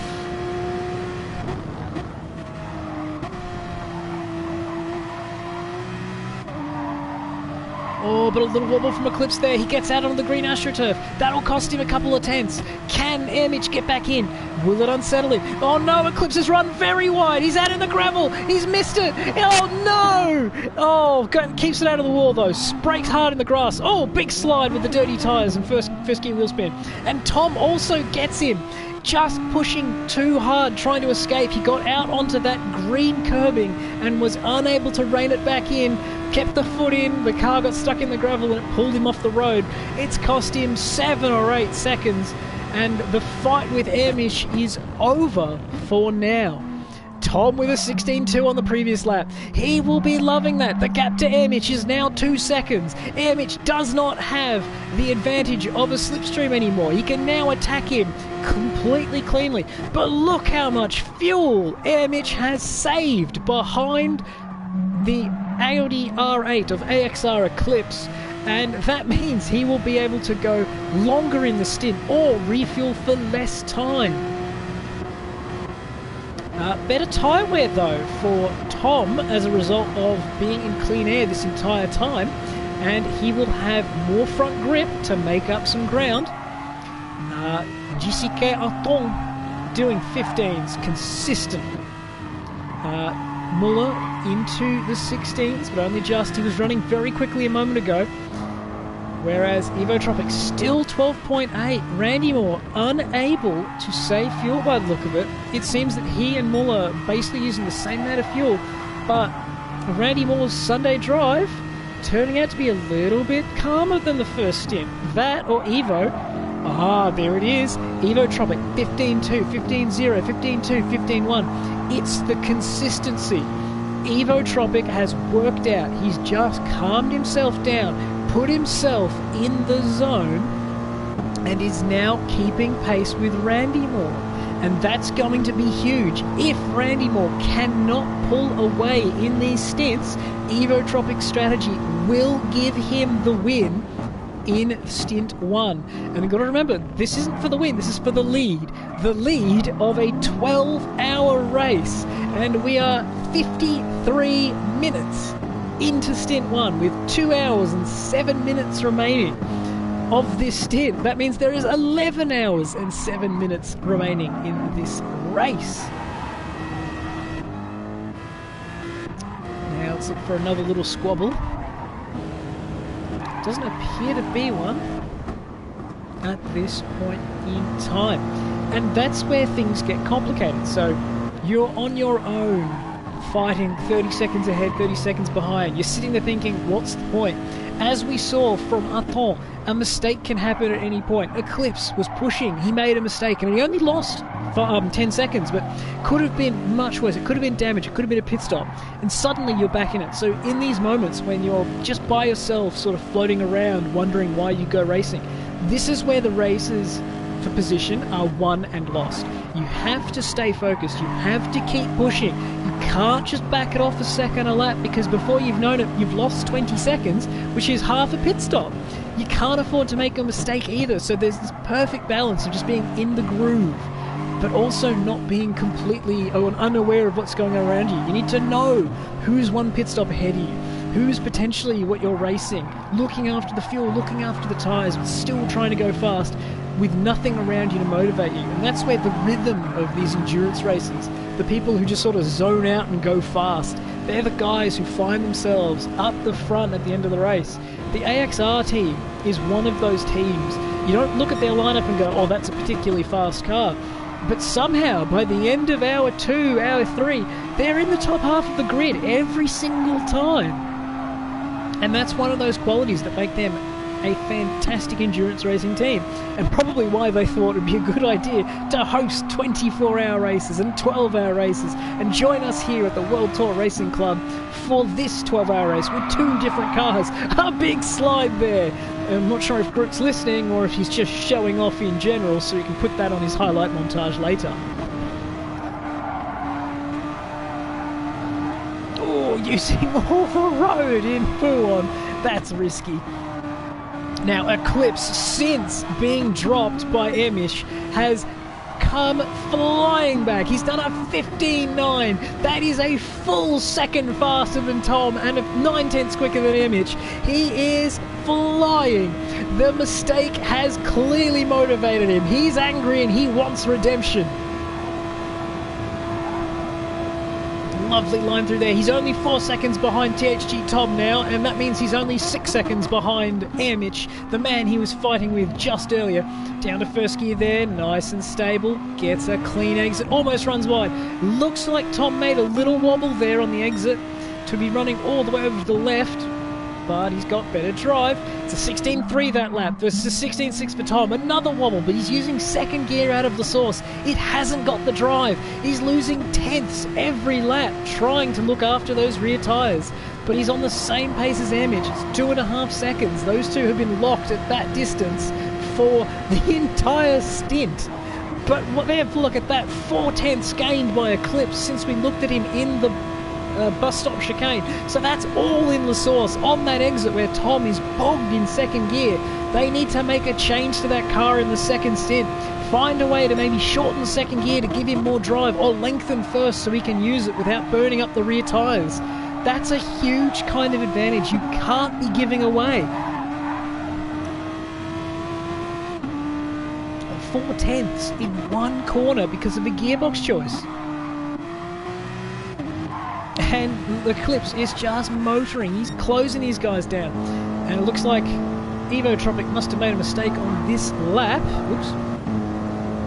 Yeah, he lost a second on this lap after a personal best in Sector 1 because he's still in the 15s and Randy Moore is suddenly 14 seconds ahead and he does another 15.1 in his robotic fashion. Now let's have a quick look at what Evo's lap time is, because that was 2 seconds he's basically given up since we last checked in when it was... Oh no, 1 second, sorry, apologise. And yeah, it's a 15.7, he lost another half second there. He just needs to get back in that groove, because if he can hold Randy Moore to 15 seconds in this stint, he will come out ahead at the very last pit stop.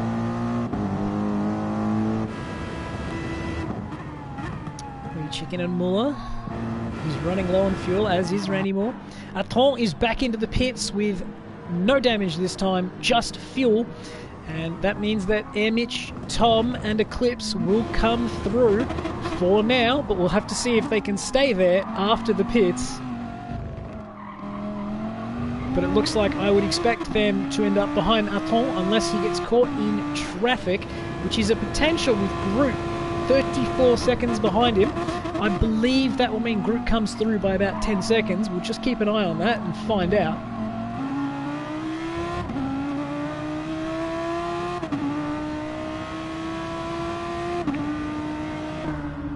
That's all fueling. Lots of rake on that car, so they're definitely not worried about straight line speed. Car 13 GCK, and Groot is through, still fueling, still fueling, still fueling. Love the rims, good livery. And out the other side, let's see, what's his gap to Groot? It is 10.9 seconds, 11 seconds, so he will have nobody to fight with for the meantime. And just scroll through, it looks like... No, I don't think it's a pit stop, that's a lie. Isaac 40 seconds behind Cooney. Oh, that's a mistake there. He's got blue flags and he will have to move over. Waterskin's still going, now down 1 minute 50 on his THG counterpart in different teams. But yeah, this is the phase where Randy Moore does his thing. He's got basically the same tyres, maybe slightly more front left. Now it's a 15.4, it's a little slower, but it's still going to be quicker than the time Evo Tropic has done. And that makes it, oh, a little wobble there, that's going to hurt. Yep, it's a 15.9, so he's running out of grip. Randy Moore's still got plenty in it, but there's a lot less fuel in Randy Moore's car, so it'll have to be something we check on later on. Emmett still 2.7 ahead of Tom. Tom clearing Isaac, who has pulled over quite graciously. Eclipse 2.4 seconds behind. Isaac staying out of the way to not give slipstream, but also not impede Eclipse. That's good, sensible and fair driving. But Eclipse is on the warpath. He's got 30 odd litres of fuel left, which means he's going to pit in 4 laps time. But he is not mucking about. Another couple of tenths caught up on THG Tom. Tom does not have the grip in the low speed with the drive using this second gear. It is bogged, and before it finally gets on power. They need to, at THG, fix that gearbox because it is costing them so much time relative to AXR and to Airmitch. Airmitch pulling away up to 3 seconds. It will not be a matter of laps before Eclipse is able to engage Tom in a fight, although in 2 laps I suspect Tom will have to pit. So one wonders why we are saving tyres with 2 laps in the stint left. Maybe there's a cliff point that he's worried about and he's trying to look after the tyres to make sure he doesn't make any crazy mistakes.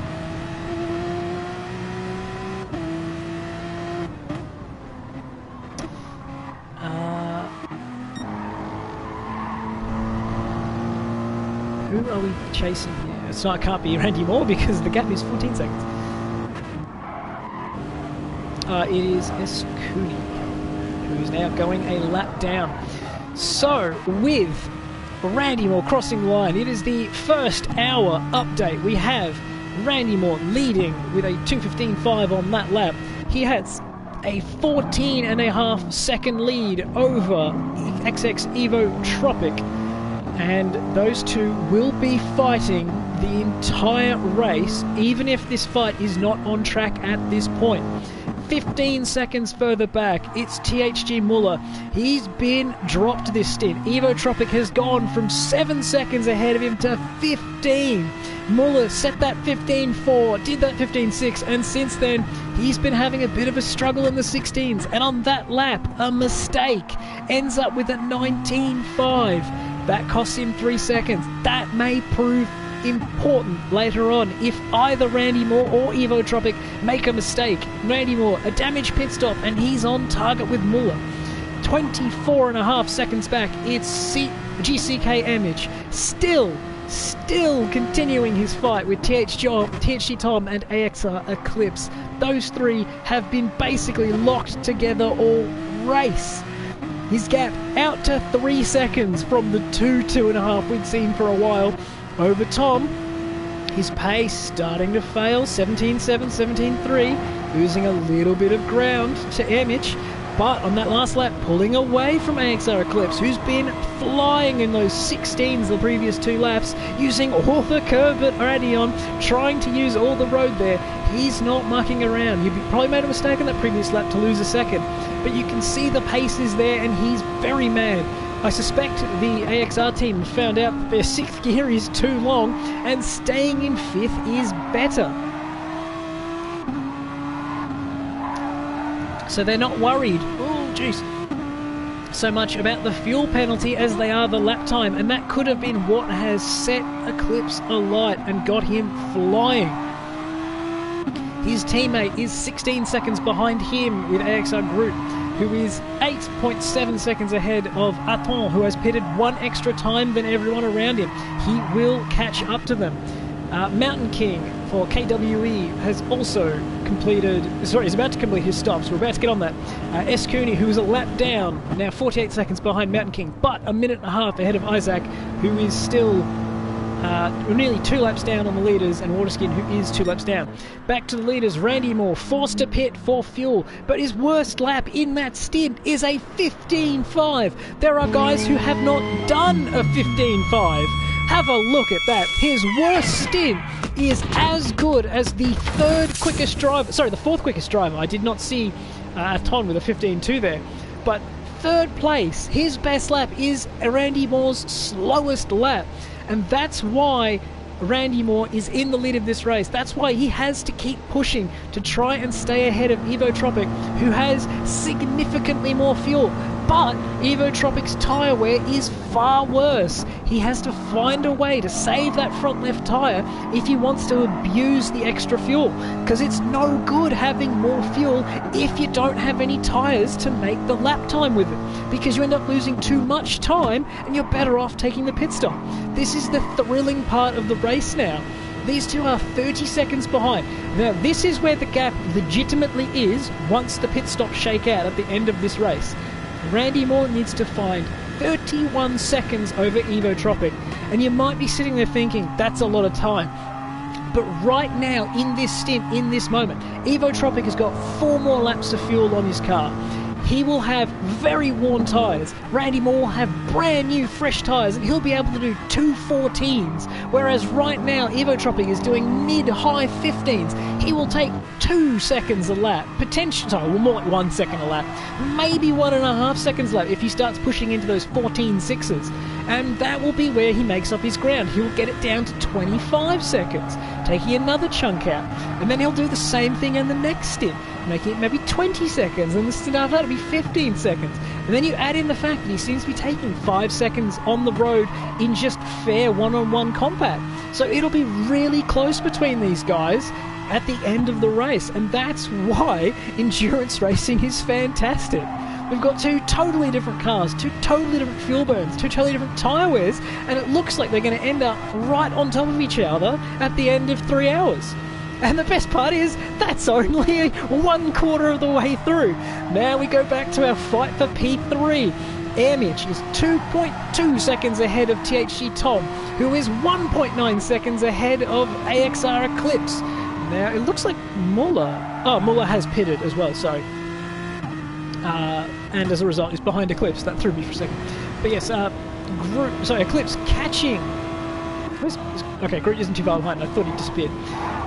Eclipse catching Tom, but Tom will box this lap. He is running a weird strategy. I can't tell you what the plan is there with these guys, because they've done 28 laps, which is neither 36 minutes, which is enough to cut out a pit stop, neither 30 to run the half-hour stint. So I'm not sure what the plan is there. But he will get another opportunity to try and undercut Eclipse, who will have 2 laps of fuel, and Airmitch, who will have more like 3.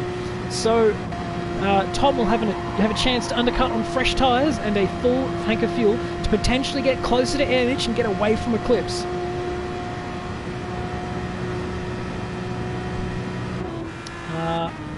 Groot also unable to make a ground on Muller. He is racing... he was racing Aton, really. And those two are actually only 7 seconds apart. So Aton's early damage pit stop makes it look like he is well out of this race, but he is not actually far out when you make a mistake. You have to be careful. If he can just save 1 extra lap per stint, he might be able to sneak himself back onto the preferred strategy. And that's a purple Sector 1. He's the quickest man up the Kemmel Straight, out of the Source, through Eau Rouge. Now we go through Malmedy. He's hitting his apexes. I would not count out GCK. They have a very quick car here and a very good driver in Aton 31. I don't know what 31 is in French, even if I can say Aton relatively correctly. I have no idea if it is. I'm making stuff up. But that's the race. He will have to clear Groot, who will pit this lap, and he makes a mistake at P1, and he's around! There it is! We've been waiting all race, and it's the wall! That's damage! Massive mistake for Groot. Oh no, the AI, he's gone for the pause button. The AI is freaking out. Oh no, come on Groot, come on. There we go. Good flick spin. But he was just too wide through Puon and tried to save it. Needed to commit to just going straight, take the mistake, stay off, flying off the road, but stay in control. Because he tried to stay in the corner, tried to turn really hard, it then dropped the rear on him with the dirty tyres and the bumpy surface, and he made it all the way to the wall, and that is going to be a costly mistake. He has lost a lot of time in the second sector. It's 23 seconds at least, and he still has to serve a pit stop for the damage. All is not lost though. He was basically pitting this lap or the next. Eclipse also pits this lap. Groot has had some shockers on his in-laps, but he can still make this work for his strategy, I think. He would have to save a bit of fuel, but I believe he can still cut 1 pit stop out. Oh, he spun again! It's the same thing from the first stint. Oh, no. Oh, and he's been reset in the grass. But that probably helped him, actually, based on where he was and where he was pointing. Oh, no, he spun! Has he got in the pit lane? That could be a reset and a penalty for him. He has... I think he's getting service. He has managed to just cross the line while pointing forward. He could have been very unlucky. If he had entered slightly past 90 degrees, the game would have warped him to turn 1, and you have to have completed a full extra outlap and then another inlap before he could pit, and he's run out of fuel at that point. So Groot, very, very lucky there to avoid even more catastrophe on top of the damage he just received. So the final lap of this stint has been cruel to Groot twice. He needs to find a lap of fuel somewhere and also 1 more lap of tyre condition. Looking back to Eclipse now that he and Image has not pitted. Sorry. Now that he's pitted, he is now 2 seconds behind Tom. Tom using the undercut very well. Again, taking less fuel than his rivals. He likes that lighter car. He's not worried about pitting on this weird strategy. He just likes having the car be a little bit quicker. It's doing a little bit more work for him and looking after the tyres. It looks like the THG guys are really worried about the tyre wear because they've got that weird second gear thing as well as taking a little bit less fuel to take the load off the tyres. There we see, in real terms, Muller to Lapont is 7.5 seconds. Those guys are fighting legitimately for position. And now we cut back to Randy Moore. I sort of forgot about that one, but I knew the fight was still there. It was 31 seconds when we last looked. It's down to 27.5. Randy Moore with a 2:15.1, a 2:15.1, whereas Evo unable to stay in the 15s with the tyre wear. It's a 16.3 and a 16.2. I'm not sure how much fuel he has left to maybe get through this lap and one more, or is it just going to be boxed this lap? I think based on the timing, he'll be wise to box this lap after 16 laps, because that is a 36-minute stint, and that will save him the pit stop relative to Randy Moore, because he is losing so much time. Even if he has the fuel to do it, there's not necessarily a gain in doing so. You're better off coming in, getting those fresh tyres, and just maybe putting in 97 litres of fuel, or 98 instead of the full 100. Just save half a second in refueling time and make the car 2 litres lighter for the entire stint. And you're sitting there going, but what's 2 litres? And you go, maybe 1 or 2 thousandths of a second. But over 16 laps, that's a couple of tenths. And those couple of tenths is the kind of thing that you end up missing out on at the end of a race. When you do that over multiple stints, you end up making out 1 or 2 seconds. And he boxes 25.9, which means he will come out something in the region of 20 seconds behind Randy Moore. Now remember, after the first stint, they were 12.5 seconds apart, which means that Evo Tropic in the second stint was quicker than he was relative to Randy Moore by 4 seconds in that second stint. And if he can do that again, that will get him the win in this first stint. Will keep his team in the lead of the race, because he needs to keep that gap under.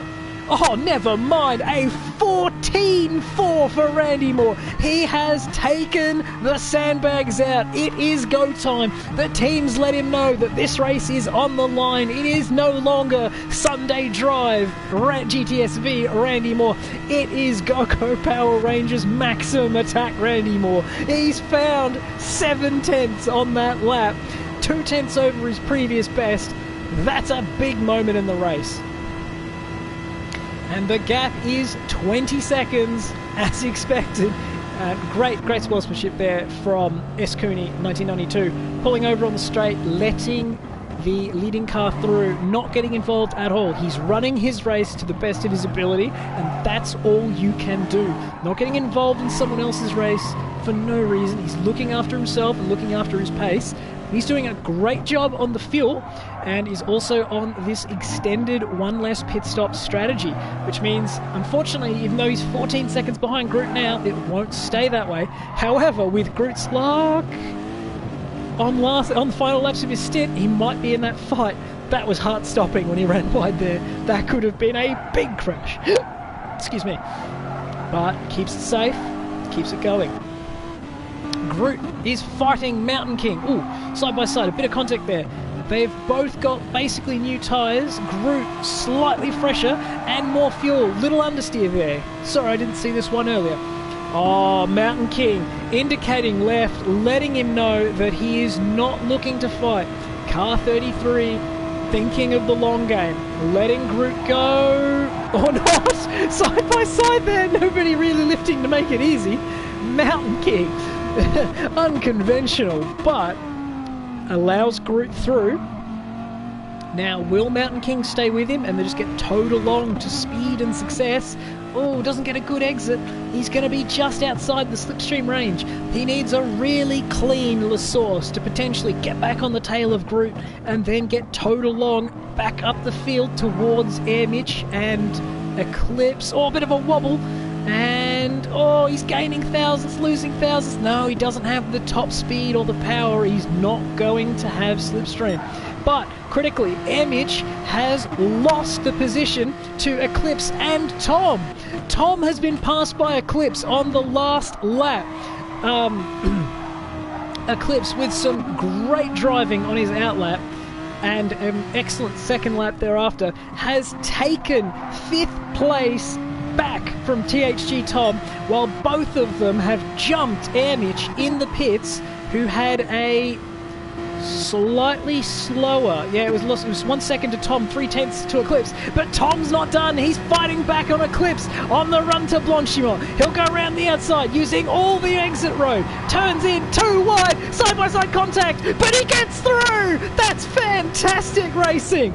And Eclipse fighting back on the inside. Little rub, hits the curb, big slide. Lovely over and under. Gets the drive and he clears away. Tom again using second gear and it costs him the position, but he's still within striking distance. Goes to the inside, shows the nose. Eclipse gives him room. Probably a little mistake more than anything. The drive, he needs to use first gear. He's 5/10 back, but he has the slipstream, and I think that Porsche is pretty slippery in a straight line. Flat up Eau Rouge, through Radio, down to under 4/10, now to 3/10. 2.5, top of 5th, needs 6th gear. There it is, 1.5, 1/10. Eclipse blocks the inside.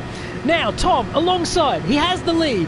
Will he get ahead? Will he be able to block? No, Eclipse tries to outbrake him. Tom goes around the outside into Les Combes, has the inside for the second part. Can't quite get it done here. Around the outside through Malmedy. They're still too wide, leaving space. They'll go too wide down into Bruxelles. Now, Eclipse surely will get the job done on the inside because you can't hold it there. Tom looking to try and get back underneath him, but can't do it. That is great racing, side by side through Les Combes and Malmedy. Breaking duel into Bruxelles finishes the fight. But the fight isn't even over because...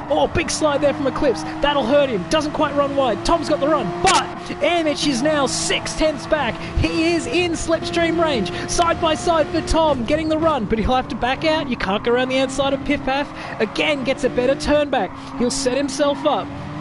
Now we've got lap traffic to worry about as well, but Amic now 5/10 back. Is Eclipse fighting worth it? He's now got Amic and Tom to fight. And no, Waterskin spins, but he's okay. He keeps it out of the wall and keeps it out of the way of these guys. Now Tom's got the run this time with a bit of straight. A bit of a wonky block there. But a little contact, no damage. 9/10 back to Amic. Amic has made a mistake there, so he won't be joining them on this lap. Will he go back around the outside? Yes, he will try. Eclipse stays narrow. Costs himself a little bit of speed. Braking duel into the bus stop. Eclipse better on the brakes. Just able to brake a little bit later and get the car stopped. And this second gear, no, he's not going to have slipstream now. It's too slow, Tom. Use first gear, mate.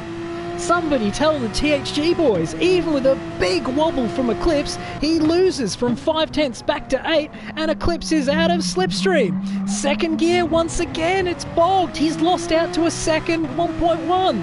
It's not good enough, guys. Somebody get on the phone. And Amic is there. Not sure how. A bit of contact in Eau Rouge. Is that a bump draft or is that an attempted overtake? I'm not sure. But he's pulled out of the slipstream. Tom doesn't cover. So, Amic going to take the position here. I don't think Tom can hang on. Porsche versus Porsche. He brakes later. Will he get the job? He's clean out-braked him on the racing line. That's fantastic. Tom has made the best efforts so far on the outside there with a good braking duel with Eclipse and then cleanly beating Amic on the outside. But he needs to find a way to get back in the slipstream of Eclipse. He was very rapid recently, and it looks like he's the quickest of the three, but he's having big tyre wear dramas. He's having struggles getting through Pouhon here. This is his kryptonite. Turns in a little bit late, nice, and just about running off the road. But that's the risk he's taking, and he seems completely happy with that risk, even though it has brought him unstuck on a couple of occasions. Corey, a THG supporter in the chat, probably loving Tom's racing, but hating the fact that he's not ahead of Eclipse. Alright, is Tom? No, Tom's definitely not in slipstream. It's going to be a straight Porsche fight. Amic versus Tom. GCK versus THG.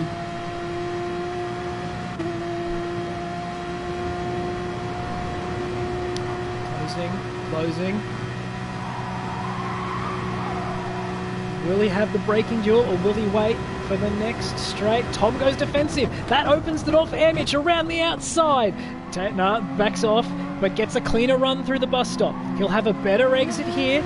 Oh, and then the bog from Tom. Hemich is able to clean drive past him on the exit. Oops. And Tom is now in 7th place, but on the inside, a very narrow line. This is a risky move. Turns narrow, stays ahead, but the run will be Hemich's. And he is well within slipstream distance, no questions asked. Will he be able to make it work, or is he's too close? He's going to have to push him again. Oh, contact again! You can't do that, mate. You just can't. Trying to push a guy up Eau Rouge is how you cause a big crash and get yourself a bigger penalty. He's on the outside, but Tom brakes later, and Tom will lead into Lacoum. But what that's done, Eclipse is out of here. He is 2 seconds clear. He's nowhere near the slipstream. Eclipse can afford to take a chill pill and relax, but he's not going to, because he knows he is still fighting Aton, who is 1 pit stop short of the finish line. The gap is 30 seconds, and we know it takes 45 for a pit stop. Eclipse is fighting for P4 here, and he knows it. He's got the pace. He's just got to stop making the mistakes. Oh, a bit of grass on the way, and he'll run wide. Just about keeps it on the road. That is so much risk, and he is trying very hard to catch up.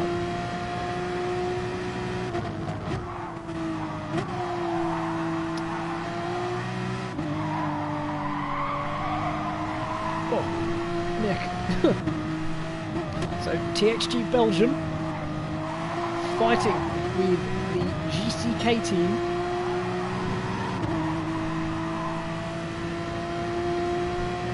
It is the GCK MPT team. I'm not sure what MPT stands for. It wasn't on the full list, unfortunately. No, it can't be. That's... Okay, so... Oh, sorry. Oh, deeper on the brakes. Looked like that Hemich didn't quite get a very good slipstream, but he should realise now that he's got much better drive.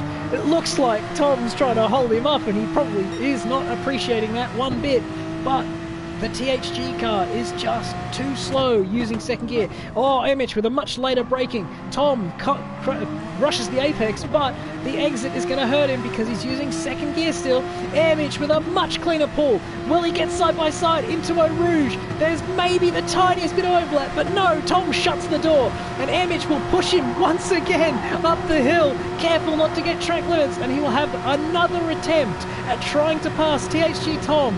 Same 911, same sort of feel, but it looks like he does not have any more straight line speed without that slipstream. And it's another braking duel that THG Tom wins from the inside line, and all that's doing is costing them lap time. They're fighting, they're using up their tyres, and it's just hurting the lap times, hurting the tyre wear. So either resolve it quickly, boys, or get on with it. Oh, big slide from Tom. Oh, just about runs off the road. Just about makes contact. They are bumper to nose to tail, bumper to bumper here, pushing all the way down towards Pouon. Brakes just a little early. That's clever. Gets a safe run, both of them. Now these very close. Will he try and make a surprise overtake to try and throw Tom off his game, or will he wait? Looks like Hemich choosing to wait. But again, they're falling further behind the guys in front. Falling further behind that race with Aton. I would not be surprised if Aton comes out from the pits ahead of these guys after the next round of pit stops.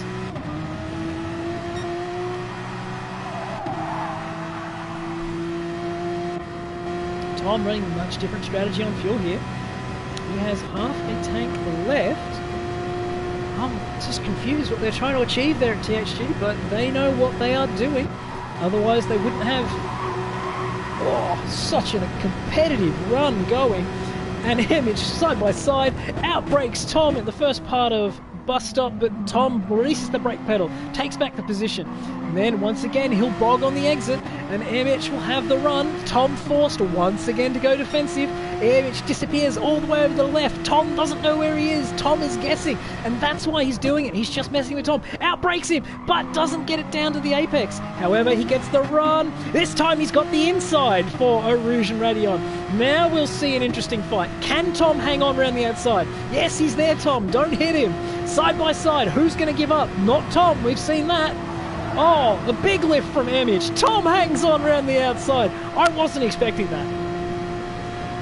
I was not expecting Airmitch to back out there. I thought he had done enough to go up the inside and try and fight too wide there, but sensibly not getting into a crash to fight further on. And Tom, very bravely, almost foolishly, going around the outside there, but still within slipstream distance. It's not over yet. This fight will continue as Airmitch now fights to stay within slipstream distance. He's got a lot of dirty air between now and the back straight and the run to Blanchimont, and he has to keep it within 7.5 tenths. Now Tom just trying too hard, misses a couple of apexes, a bit wide on the exit. The gap is now down to 6.5. It could have been 8, it could have been 9 tenths. Pouan, a big make or break corner. Tom just closer to the apex than Airmitch. Airmitch not a good run. Loses time on the way in, but makes it back on the way out. Loses now because he was taking a narrower line but didn't have the outright speed. Piff Paff, Tom on the apex, Airmitch on the apex. Tom a little bit rushed the apex. Then Airmitch takes a better line, he'll carry more speed and he gets it back to within 7 tenths. But he touches the grass on the braking zone. That'll disrupt him. They both miss the apex, but it's a better exit for Airmitch and he stays in the slipstream. The fight continues. That could have been the end of it for the brief time, but the fight continues in the position here for P6 as Airmitch gets the slipstream.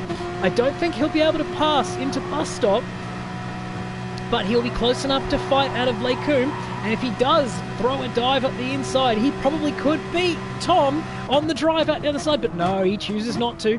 Tom's been kind of more aggressive on the brakes, but he's deep. That's a mistake. A good cutback for Airmitch. He will now be ahead into Lexus, comfortably ahead, way more drive.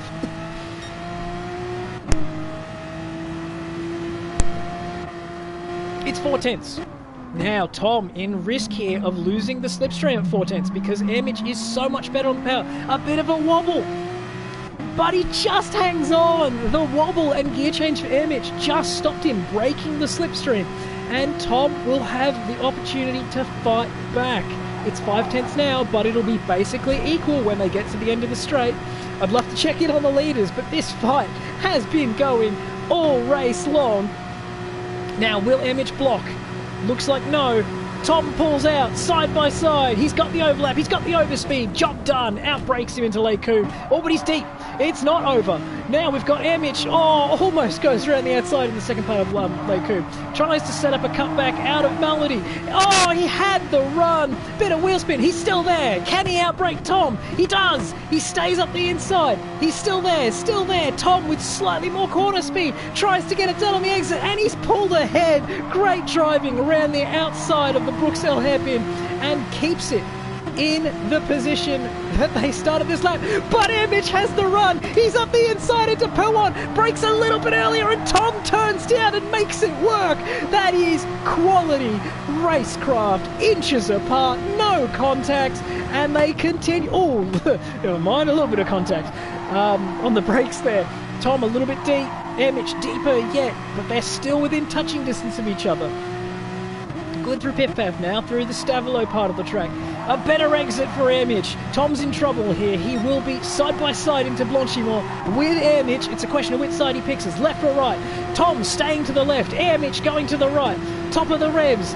Now he's halfway alongside. It's enough to force Tom onto a defensive line, but he's going around the outside there. Tom can cut back. Tom doesn't know it yet. Oh, he hasn't realised that he could have taken the position on the road, but that gives him a worse run through Blanchimont. Airmitch now on the outside, 3/4 long way. Brakes deeper. Will he get the job done? Not quite, but he'll once again get a really good cutback. Oh, but he takes just a little bit too much on the way out. Bit of wheel spin, a little slide, and that means Tom gets to hold the position. Tom goes defensive. Airmitch not interested at all in chasing him. Stays on the racing line. Brakes deeper than Tom. Gets it turned. Misses the apex slightly, but he's got better drive here.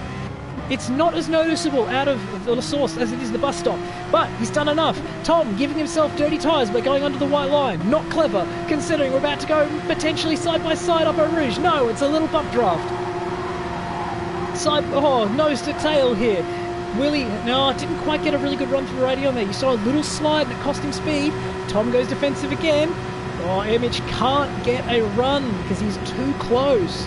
You can't use the slipstream if you're touching his rear bumper. Tries to outbrake him on the outside, but no, Tom holds on by being deeper. No, and it's a slide and he's in the wall. That's damage. Damage to the right rear wheel and to the rear aero. The battle is over. Tom has defeated Image, who got a little slide in the middle of Lake Coombe, and GCK Image will have to now pit earlier than expected, but still on the strategy of the half-hour stint runners. Guys like Randy Moore should be pitting very soon with Muller. The gap at the front is now 22 seconds. Randy Moore has been pulling away since he ran that 14.4. He's been running basically 14s and now he's slipping up into the 15s. Whereas Evo Tropic, after his pit stop, has been running 14s. He's actually working his way back. I'm sorry, it was 25 seconds before. Evo Tropic is the quickest car on track. He's pulling Randy Moore back in. The fight for the lead isn't over. We are halfway through the race and the gap is 22 seconds. Why is 22 seconds important? Because it's half a pit stop and that's the gap between these two. It will be one pit stop. So, Evo Tropic fighting to try and lead this first stint. Randy Moore fighting to try and keep it. Oh, but a big slide and nearly a mistake. Does he lose time for that? Yes, he does. Not too much though. Muller does not have the pace of these guys. He cannot compete with the top two now. That Evo Tropic has got his game together. That first stint was just a bit of getting the cobwebs out, getting himself warmed up, but he is in the groove and he is flying. This is the stint he needs to put together to win the race. He keeps this at 20 seconds when he pits. He will have done enough, probably assuming any other issues, to potentially beat Randy Moore at the last round of stops. Eclipse now 6 seconds clear of Tom after that massive fight between Tom and Emich. Emich not pitting. That is a mistake, a definite, genuine mistake. He will lose seconds a lap now with this damage because there will be so much drag off the back of this Porsche. The top speed is normally maybe 255 kilometers an hour. Right now, though, it's 249, 250. He's down 1.2 seconds in the first sector alone. He needs to pit and get that damage fixed and then just change the strategy to be 2 more pit stops from that point onward. Forcing the car around to try and save 1 pit stop for the next 7 or 8 laps, that's going to be risky. As we can see, Atton is closing. He's just pitted. He has fresh tyres. He has a full tank of fuel. And he is closing Emich down. Hand over fist. Every straight line. Every high-speed corner where he needs the grip. Emich doesn't have the grip now. It's probably very minor damage, but you can see it cost him 5k an hour at least in a straight line. Actually, we'll compare to Tom on the run through Blanchimont, assuming Atton has not caught him. But Atton, little mistake there in the braking zone, but he's catching. I suspect Atton will have caught Emich by bus stop and will be clean through on the run up the hill through the source. See, 1.3, 1.2. This is actually a PB lap for Atton, and he's going to get a great run here when he picks up the slipstream. So it was 245, 250, 3.4 for Tom. And maybe he doesn't have damage on his end. Oh no, he definitely does. He's down 5k an hour through Blanchimont, and Atton now getting slipstream. So Emich down 7k an hour. Oh, and he's missed the braking point. He's got less downforce, but he's staying out. He's sticking to his strategy. He knows he wants it. Bit of a wheel spin there. But look at the lap time. It's an 18. It's a 19. He's losing 2 and a bit seconds per lap since he got the damage. And there goes Atton. He's through into La Source. Now Emich will probably enjoy the slipstream. The Atton has gone for, I think, the pause button here because he's got the indicator on and he's ghosting. Yes, he's paused. Oh, that's unfortunate, because that means the AI is going to brake going up Eau Rouge, and it's going to cost him the spot. That's very unfortunate. Oh no, that's not disconnect, is it? Oh, but he's got 2 in the grass. Oh, jeez. Everything's... That's probably messaging the team, asking, do I stay out? Do I come back in? I'm losing 2 seconds a lap, guys. What should I do? And Randy Moore is in at the front. The gap was 22 seconds. Evo Tropic fighting as hard as he can to try and make up time. The race is being won and lost at this moment. Muller will also pit this lap. But back in the fight with Image. Yeah, okay, so Aton is back from his short break. Whoever was interrupting him, and he's now back. He's got to make up 3 seconds to catch Image. And that is going to be a battle for position, because regardless, they both have to stop the same number of times after this. Ooh, that didn't look quick.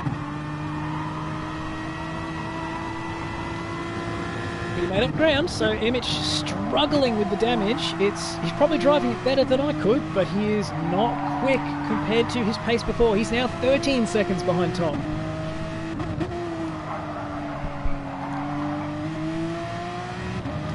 Muller in the pits. Yeah, clear. Oh, jeez. Isaac doing a not brilliant job there of getting out of the way, doing it in the middle of the road, sort of on the racing line, making it very challenging for Eclipse, who is now P4. There's probably not team tactics being involved there, with Muller about to exit the pits and probably alongside Eclipse. No, he's going to be behind him. And that will be a challenge for Muller now on fresh tyres to fight AXR Eclipse for 3rd place. Oh no, he's not fighting Eclipse, he's fighting his teammate THG Tom. Tom hooks straight down for the slipstream. He wants to go fast. Thanks, buddy. Now you can just tow me up to the back of Eclipse, would you be very so kind? Now Tom needs to be smart here. He needs to not pass Muller, just push him. No, he's trying to pass him. That's the wrong choice, mate. He is going to be faster than you on fresh tyres. What are you doing? That's the wrong choice. And now he's just going to be holding Muller up instead of being towed along by his teammate to try and catch up with Eclipse. Anyway, Emic has lost the 3 seconds to Aton, and Aton is through.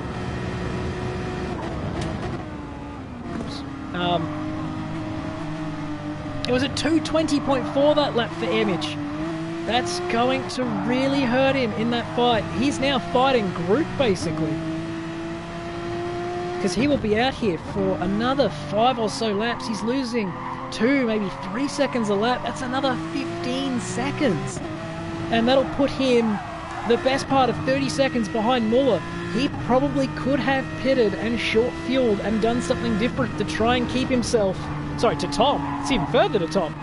And yeah, there we go. We can see Muller 4 tenths down, clearly keeping up with his teammate, even though it's Sector 2, but now he's going to have the slipstream. It should not be much work for him to clear. Sorry, this isn't actually a THG car. It's a THG driver, not a THG car, because Muller is driving for Team 113, which is technically not a THG team, even though it has THG drivers. But Muller clears Tom. Hopefully Tom gets the message that Muller is faster. He'll have to do at least 1 more lap. He backs off there. Now, this is where he has to be clever. Stay with him, just get a nice slipstream. Never mind, he's pitting. I tried. He had 8 litres left. He could have gone the extra lap. I just don't understand this strategy. He needs to do an hour and 20. And that's an hour and 10 stint. And that is... Sorry, hour and 10... 40 minute stints. Which means he has to do 20 laps. And he's doing 16s. So I really don't know what strategy Tom is on. But he's on it. Amic still continuing. So I think Amic has 1 less pit stop than Tom. Tom is now fighting Amic on the other side of this pit stop. So Aton is clear of both of them, and Aton is now a real position 5. And Muller is closing on Eclipse, and Randy Moore is now 23 seconds behind Evo Tropic, but fresh tyres Fresh fuel. What's his sector split like? He's only 2/10 off his best lap. That's good pace. We'll have a quick look at what Evo's pace is with his remaining quarter of a tank. He'll get 3, maybe 4 more laps, and that will put him within range to do this race on 2 more pit stops. It's a 15.6. That's a great lap time for this late in the stint. He's doing a fantastic job. Evo Tropic is looking to steal the stint away from Randy Moore by taking 1 less stint and having really good pace in the race.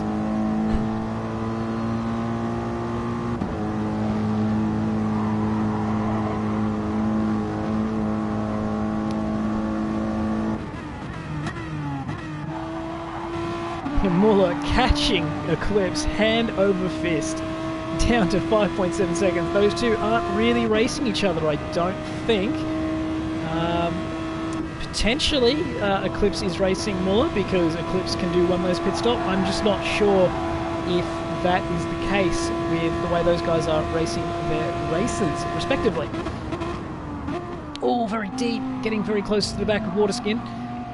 Waterskin should be moving out of the way here, and he does. Leaves a car width and then sort of stays there. Interesting choice.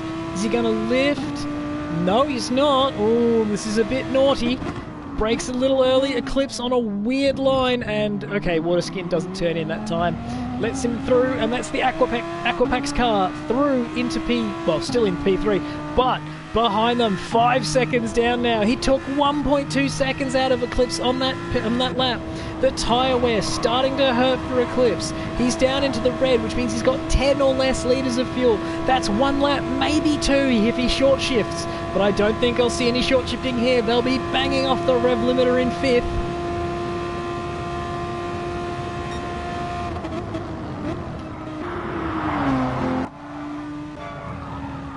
Oh, I can't read it. I've got a clever little decal on the back of the wing, and it says better sound through, I believe. Better sound through. Can't read it, unfortunately, because I need a helicopter shot to read that. Better sound through research. There we go. Oh, he runs wide in the. Oh, jeez, that's very risky stuff. Groot very cleverly, I think I saw him boxing, and he gets a penalty for being off track, and he'll also have dirty tyres. He touches the green stuff. It's a slide. Can he hold it? He stays flat. No fear whatsoever. Stays flat. Dirty tyres. Big moment. But undeterred. Keeps it flat. Keeps the boot in it, and keeps it out of the fence, and keeps it on the road. Another little run wide, but it's not hurting him. He'll have to serve this penalty before the end of the lap. Whether or not he does, that could also be a penalty, because I know the stewards are looking for anyone who is not behaving by the rules. You can be protested, and that will result in harsh penalties, failing to serve your penalty before the end of the lap. But we saw Eclipse and Groot serve them very well earlier in the race, so I expect to see him lift off early here. Oh no. This will be interesting. He loses a little bit. Oh, but he's in the corner. You can't serve a penalty in the corner. He still has to serve all of it before the pit lane, and he's in. Not quite enough fuel for the extra lap, but it wasn't a good in lap. Muller is through, and those two will be racing when Muller pits in maybe 15-something minutes' time. Now, will Waterskin get out of his THG teammate's way a lot easier than Eclipse? Seemingly not. He's towing him all the way up to Eau Rouge. Will he bail out? Oh, back onto the racing line. Looks like Waterskin is going to make Muller pass him up the other side of the road. They both go flat. Waterskin towing his teammate, still towing his teammate. Muller not sure if he can hook back in or not. It's technically legal. And there he goes. He will now clear the AMG in a straight line. And his gap to GCK Martin is 12 seconds. But Waterskin almost outbrakes him, but then doesn't turn in and lets Muller through. GCK Martin 10 seconds ahead of Airmitch, who is now 20 seconds ahead of Tom, now that Tom has stopped. But Tom still needs 2 pit stops. And as a result of his earlier stop, he is now 3 seconds behind Eclipse. Eclipse is going to need to do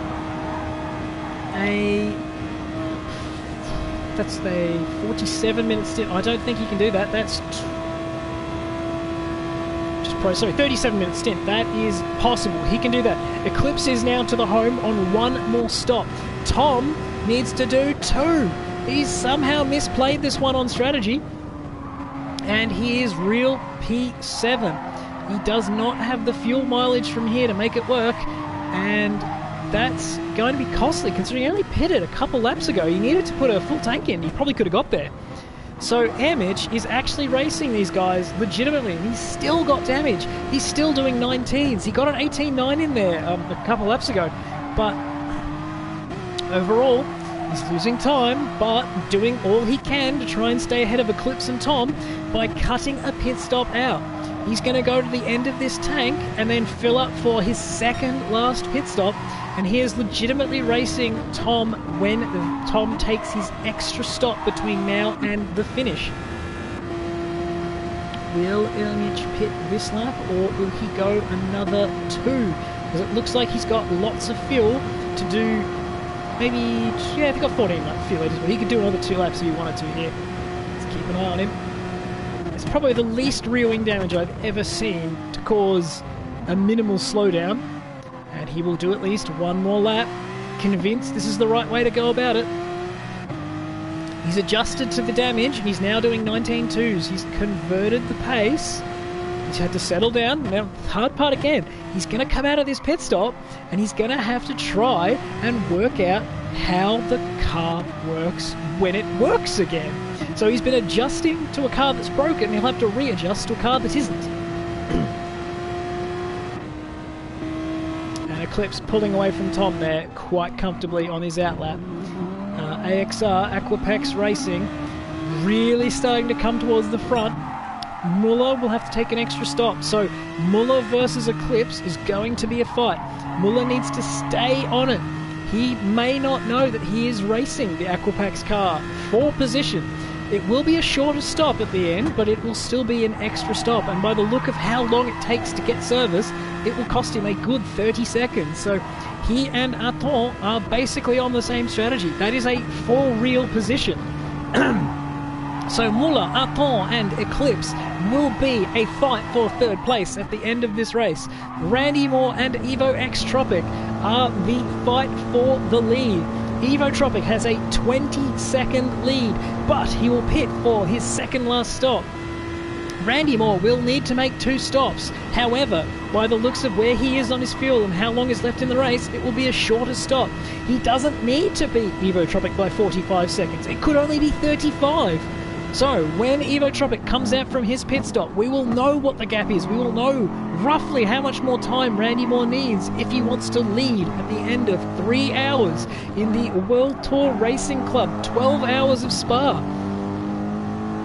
Sponsored by Polywoods. This race will not stop being interesting as Anton catches Muller. Amich is being caught by Eclipse and Tom. Tom is for position with Amich. Eclipse is for position with Aton and Muller. Muller with a mistake there, runs a little bit narrow out of the final corner. Must have had a slide, but it was a 2:15.6 on that lap. He must have got the message that it's not time to relax. It's still time to be pushing, but pushing sensibly. We see Pepsi GT in the chat saying, keep your head down, Muller, with a big strong arm, because Pepsi is his teammate. Amich pits. He had fuel to do one more lap, but he pits a little early with 1 hour and 10 minutes remaining. That means he needs to do 35 minutes in the next 2 stints, which is 18 laps. I think he's got the fuel to do it. But this will be the fight between himself and THG Tom, who is just clearing him now. Tom is going to have to do a fantastic final hour if he wants to beat Amich, and Eclipse, same token, must do a great stint versus Muller, because when Muller and Aton pit, those 3 will be on top of each other. Aton needs to pull away from Eclipse. He's been quicker in the earlier parts of this race, but Eclipse starting to go quicker and quicker and quicker. Right, Evo Tropic is in. All of those laps in the 15s, 14 there, 16.0, so he didn't fall away like he did in the past.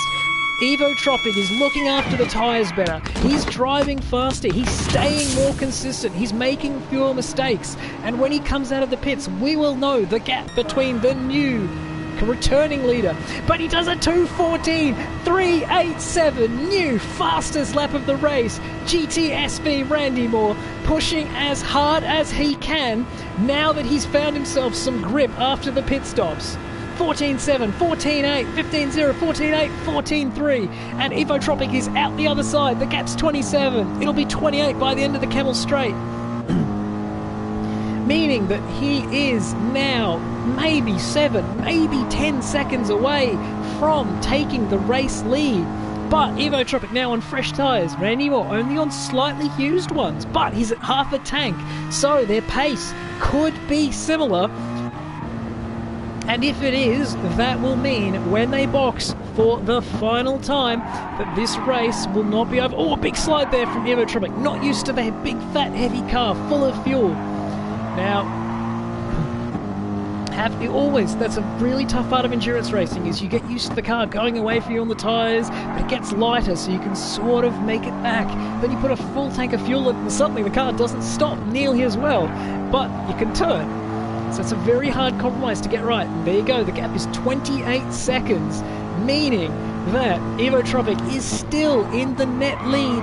I think, I'd say we, but I don't think anyone's gone with me on it because it's a crazy theory. Randy Moore had to have made a mistake in Pouon because Evotropic just made up 7/10 going through the Pouon corner. And it is now 27 seconds. Could that be a key moment? The gap being 27 instead of 28. That might feed Evotropic key track position at the end of this race when Randy Moore pits for the final time. Now Muller versus Aton. Aton is the faster driver. Those two were fighting earlier on and Aton made a mistake.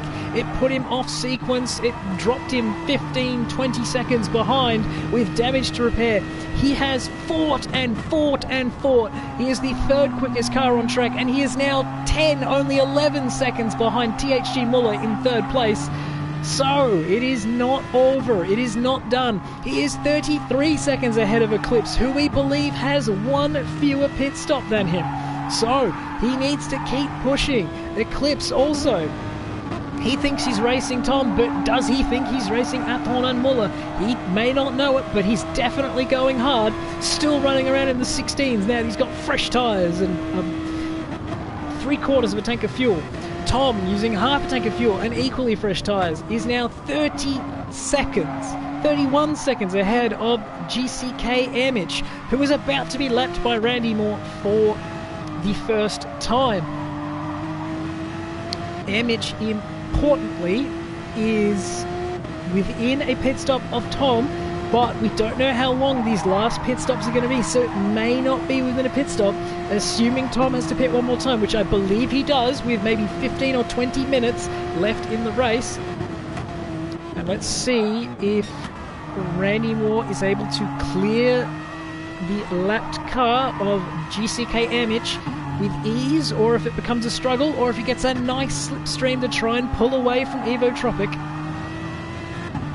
On this lap, he's only down 2/10, a good slipstream here, and he could improve on his 2:14.387.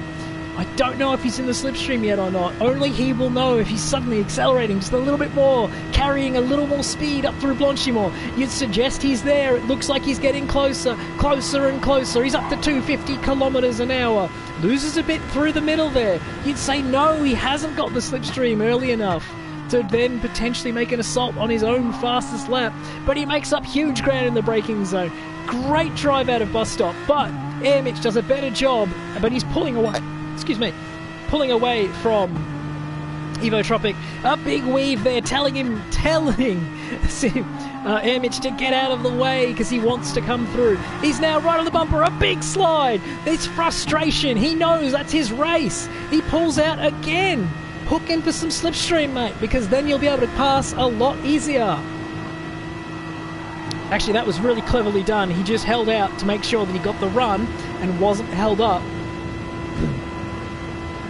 Side by side, and that is Amich down a lap with Randy Moore now 27.3 seconds ahead.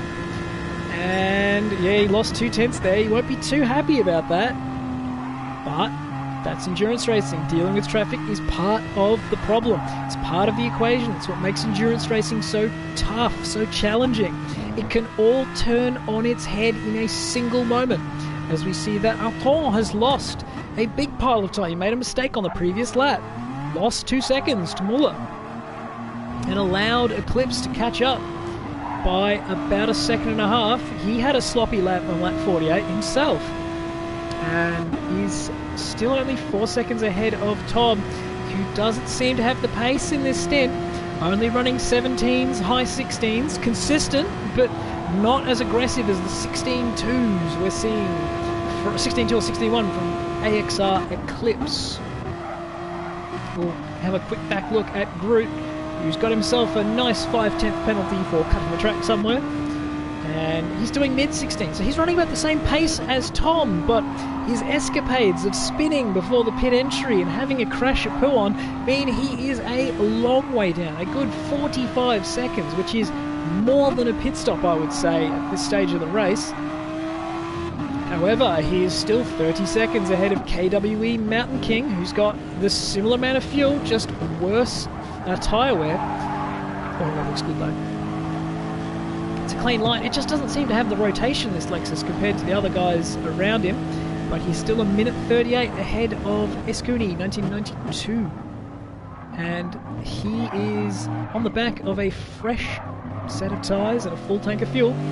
Unfortunately, he's only doing 2-minute 21s on those last laps before he had to pit, and the pace is not great. But what do you expect when you've just taken a pit stop?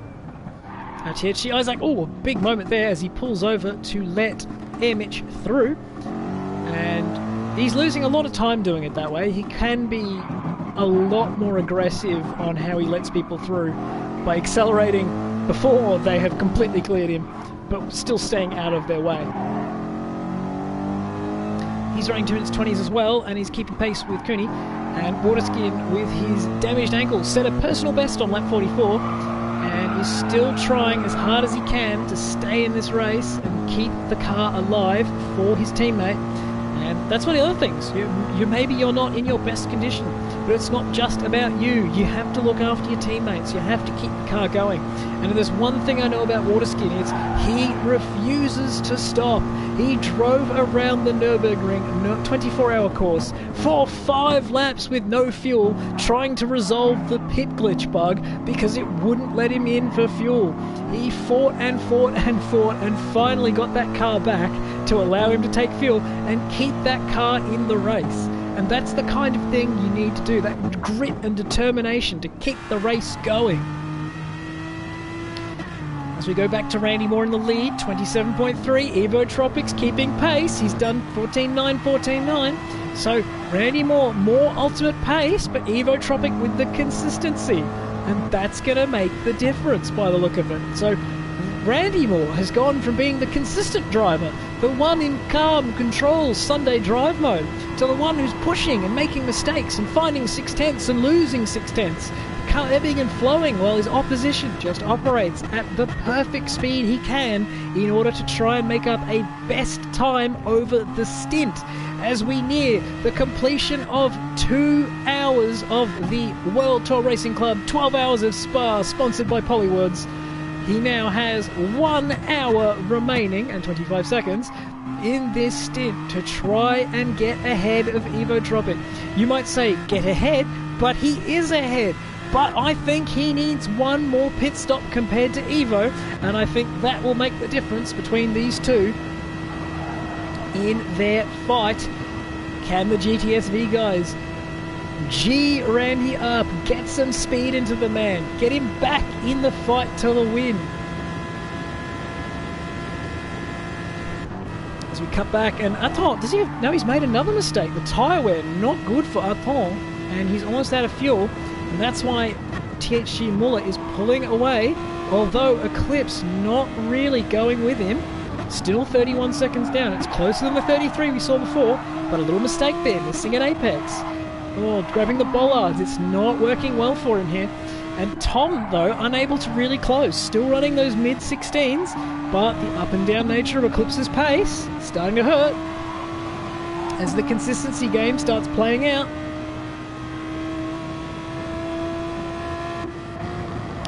Now Air Mitch is a full 33 seconds behind Tom. He must know that he is racing Tom for position when Tom pits. An extra time into this race. I think Air Mitch has one more stop. I think Tom has two. He's got less than half a tank of fuel. I guess we'll have to find out. There are no real on-track fights, but again, this is where you have to be incredibly disciplined. You have to fight to stay for every 10th of a second you can. Try and be consistent, stay in that groove. So Muller has been basically by himself the entire time, watching Randy Moore drive into the distance, putting a full minute on him, averaging a second a lap faster. He's got nothing in front, although he has got Aton behind to keep him company. But he has to just stay the entire race, time attacking by himself, fighting to try and keep as much speed as possible. And now Aton looking to be pitting this lap. Tom running PB in sector 1 by a tenth and a half. That's good effort with no slipstream. I'm getting criticism to run a different camera angle. I can look at this camera angle, but it doesn't tell us really anything about what they're doing mid-corner and how the cars are behaving. While it looks artsy, it doesn't really tell us how the race is playing out for guys. Because you can see that he slid. We don't know how big the slide was. You couldn't tell that he really missed the apex. The onboard cameras just obscure everything because we don't know how much steering lock is how much steering lock. At best, you can hear the understeer more from the onboard cameras. And I know how much everyone loves bumper camera because of all of the terrible... All you just do is hear more tyre squeal, really. But Tom losing time on this lap to Eclipse, now up to 4 seconds from 3.7. And that's Eclipse being held up by Waterskin as Aton pits. He will pit one more time between here and the end of the race with 56 minutes remaining. He is fighting Eclipse. Will he short fill this stint or the next stint? We shall find out when he arrives. And will he be ahead or behind Tom? Although I don't think it matters because Tom is not large on the fuel. Not large on fuel, doesn't have as much fuel as he needs. And again, that second gear pull just does not have the grip. Doesn't have the drive to pull Tom away, and he loses more ground to Eclipse through there. I have to think that they are losing maybe 6/10 through bus stop and the source. Aton still fueling. So he is behind Eclipse by maybe 10 or 15 seconds at this point. Yeah, it's 10. It's definitely 15 because it's 10 Tom. Airmitch using... Airmitch is a long way back, actually. He must have had damage. Hold up. What's going on there? Oh, never mind. Never mind. It was telling me there's a minute behind. Okay, so he's 20 seconds behind Aton and 30 behind Tom. So Airmitch with... Ooh. That'll be interesting to see if he can get one more pit stop from here with that after taking all that damage for so long, because that will mean he is still fighting Tom, but not Eclipse, I would have to say. So Image, much more speed now. He was doing 249 last time when he had damage, and it's now 255, 256, 257. Yeah, so he was losing 6 kilometers an hour up and down the straights. And that was costing him 2 seconds a lap. But if it saves him a pit stop, it might have been worth it. He may have been able to box a little earlier and get rid of the damage and just take a little bit more fuel, look after it a bit differently. But they are playing it safe by the look of things, making sure that they've got the fuel mileage to get to the flag. Because of course, if you cross with 2 hours 59 and 59, you have to do one more lap. And that lap is still timed and it still matters. So these drivers in stints 1, 2 and 3 are racing to the flag just as much as the guys in stint 4 are, because these lap times all matter. Every single 10th of a second will be counted and be put forward to the final results. And that's why we see guys like Aton fighting to catch up. That's why we're seeing Tom on his interesting strategy, still using second gear. Eclipse, tyres starting to wear, starting to make it a little bit harder. Muller now only 24 seconds behind Evo Tropic. Evo Tropic has made an error on the previous lap. It was a 2-minute 23. He doesn't seem to have any damage, but he lost 8 seconds, and that is race changing. Randy Moore pits for the second last time. There are 54 minutes left. His lead is 35 seconds. I think Randy Moore is going to win the stint now, but Evo Tropic has made that mistake after I gave him the G up. Look at that. 14.9, 14.9, 14.9, and then he made the mistake and ended up with a 223.3. That's very unfortunate. So Randy Moore now boxes, and those two both have one stop remaining, but it's going to be a much longer stop for Randy Moore than for Evo Tropic than it will be for Randy Moore. He's fueling. Will he full tank it? Will he cut with less? Car 88 fighting for the win here. He will be no more than 5 seconds behind. It's a 3/4 fill. He's tried to get Evo Tropic on the way out here, but it hasn't worked. However, he's only 5 seconds behind with just under an hour to run. Those two will come into the pits at a very similar time and put a very similar amount of fuel in. Those two are legitimately 5 seconds apart. Evo leads, but Randy Moore is the quicker car. This is the first time he's taking less fuel. His pace is about to be phenomenal. That man will do a 13.9 in the next 4 laps. Here we go. The race is hotting up once again. 5.9, that won't last. Brand new tyres versus used tyres. This is the time where Randy Moore wins the stint for car 888, and his team of the GTSV racing team with his teammate Felipe still to come in the second stint. But the glory of winning the first stint is always preferable to letting your teammate do the winning for you.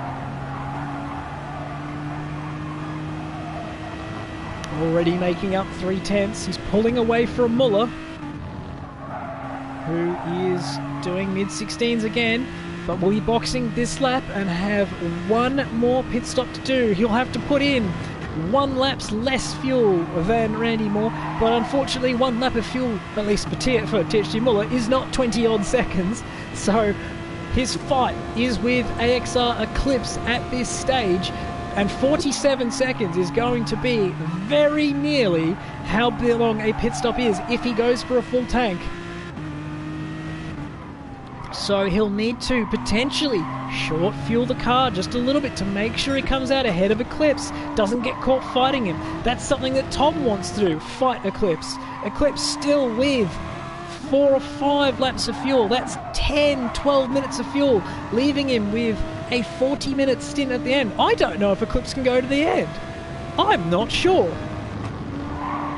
That will be interesting to keep an eye on. But a big slide again off the back edge of the curb, and once again he keeps his foot planted. 0 cares in the world, losing basically no time. Muller's in this lap with 7 left. He probably could have got another lap, but he doesn't want the tyre wear. Comes in, fresh tyres, and he'll be racing Eclipse on the exit. Aton now down to 7 seconds behind THG Tom. That is the fight for 5th place, hotting right up. 1 stop left for Aton and 2 left for Tom. I apologise. I don't think Tom's going to the end on this next stint, so his strategy has not worked out the way he had hoped. But Ermich suddenly way closer to Tom. It's now 30 seconds between those two, with Tom doing mid-17s in the last couple of laps there versus Ermich doing low 17s, high 16s. So those two are going to be together on track when Tom pits at the next time round. Will Muller come out ahead of Eclipse? Or it's tight on exit. Can't pick it up.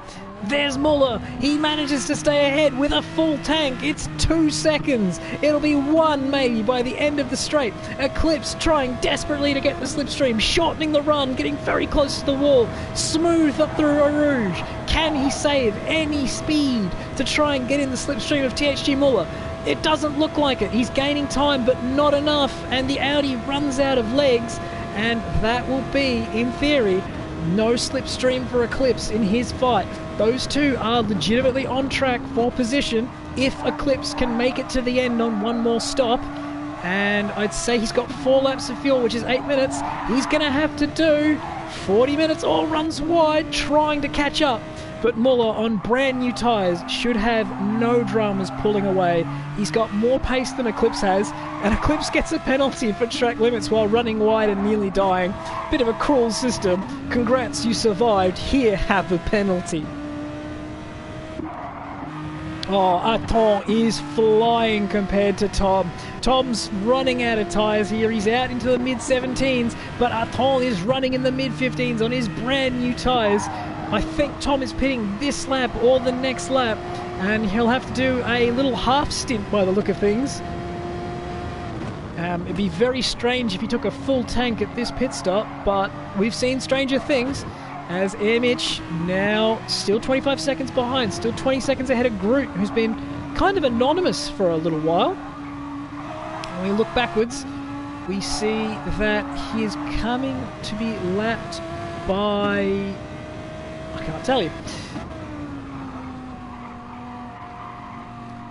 Oh, sorry, Mountain King. Sorry, KWE. I haven't shown nearly enough attention to you guys as they pit in their 9th place car ahead of 10th place Eskuni 1992, who is a minute 46 behind Mountain King, and he is a full lap ahead of THG Isaac. That's something in the region of 2.5 minutes, who is also a full... not quite a full lap ahead of Waterskin, it's close. They will be a lap apart in some time in the near future, unless Isaac makes a mistake. But Eskuni fighting to try and stay within a minute of Mountain King, because even if the first stint doesn't go well, the race is not over. There is still a second driver, there is still a second stint, and a second stint for the second driver. These guys have to keep pushing. The race is a long way from over. That time remaining says 46 minutes, but it's not counting the other 9 hours that have to come after this as well. Mountain King being given blue flags, and that looks like Randy Moore, and Tom is ahead, and no, it's not Randy Moore. Randy Moore now 3.8 seconds behind Evo Tropic on his fresh tyres. Evo Tropic being held up by Groot at this stage, or is that Isaac? I apologise, it's Isaac. No, it was Groot, damn it. He's got to get a good run, get into that slipstream, potentially take some benefit to try and pull away from Randy Moore, because these guys are fighting for position. Randy Moore has more fuel, which means in theory Evo will have to stop for longer at his next stop. But it also means that Randy can go longer in this stint and potentially try and overcut Evo Tropic, or Evo Tropic has the opportunity to potentially undercut. So Groot in 8th place is about to go a lap down, meaning that only the top 7 remain on the lead lap in the middle of stint 1. But again, long race, long way to go.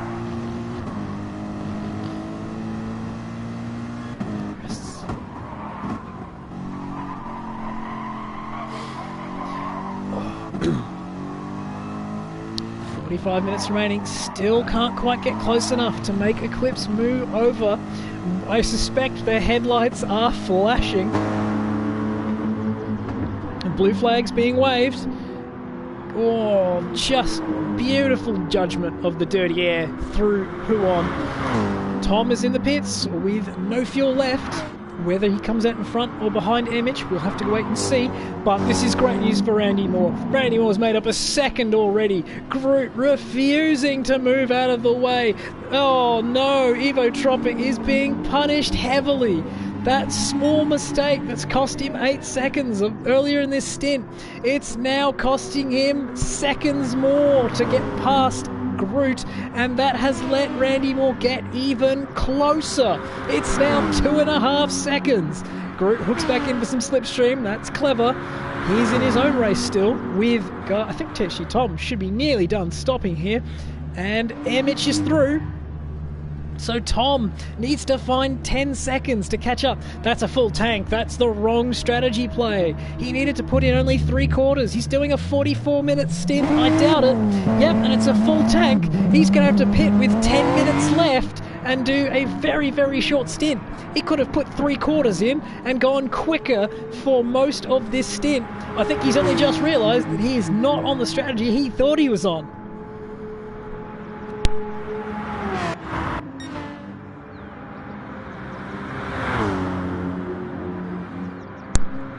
And after all that, Groot pits, meaning Randy Moore is not held up at all. He is now only 2 seconds off the actual lead of this race. Oh wow, this is getting into a nail-biter.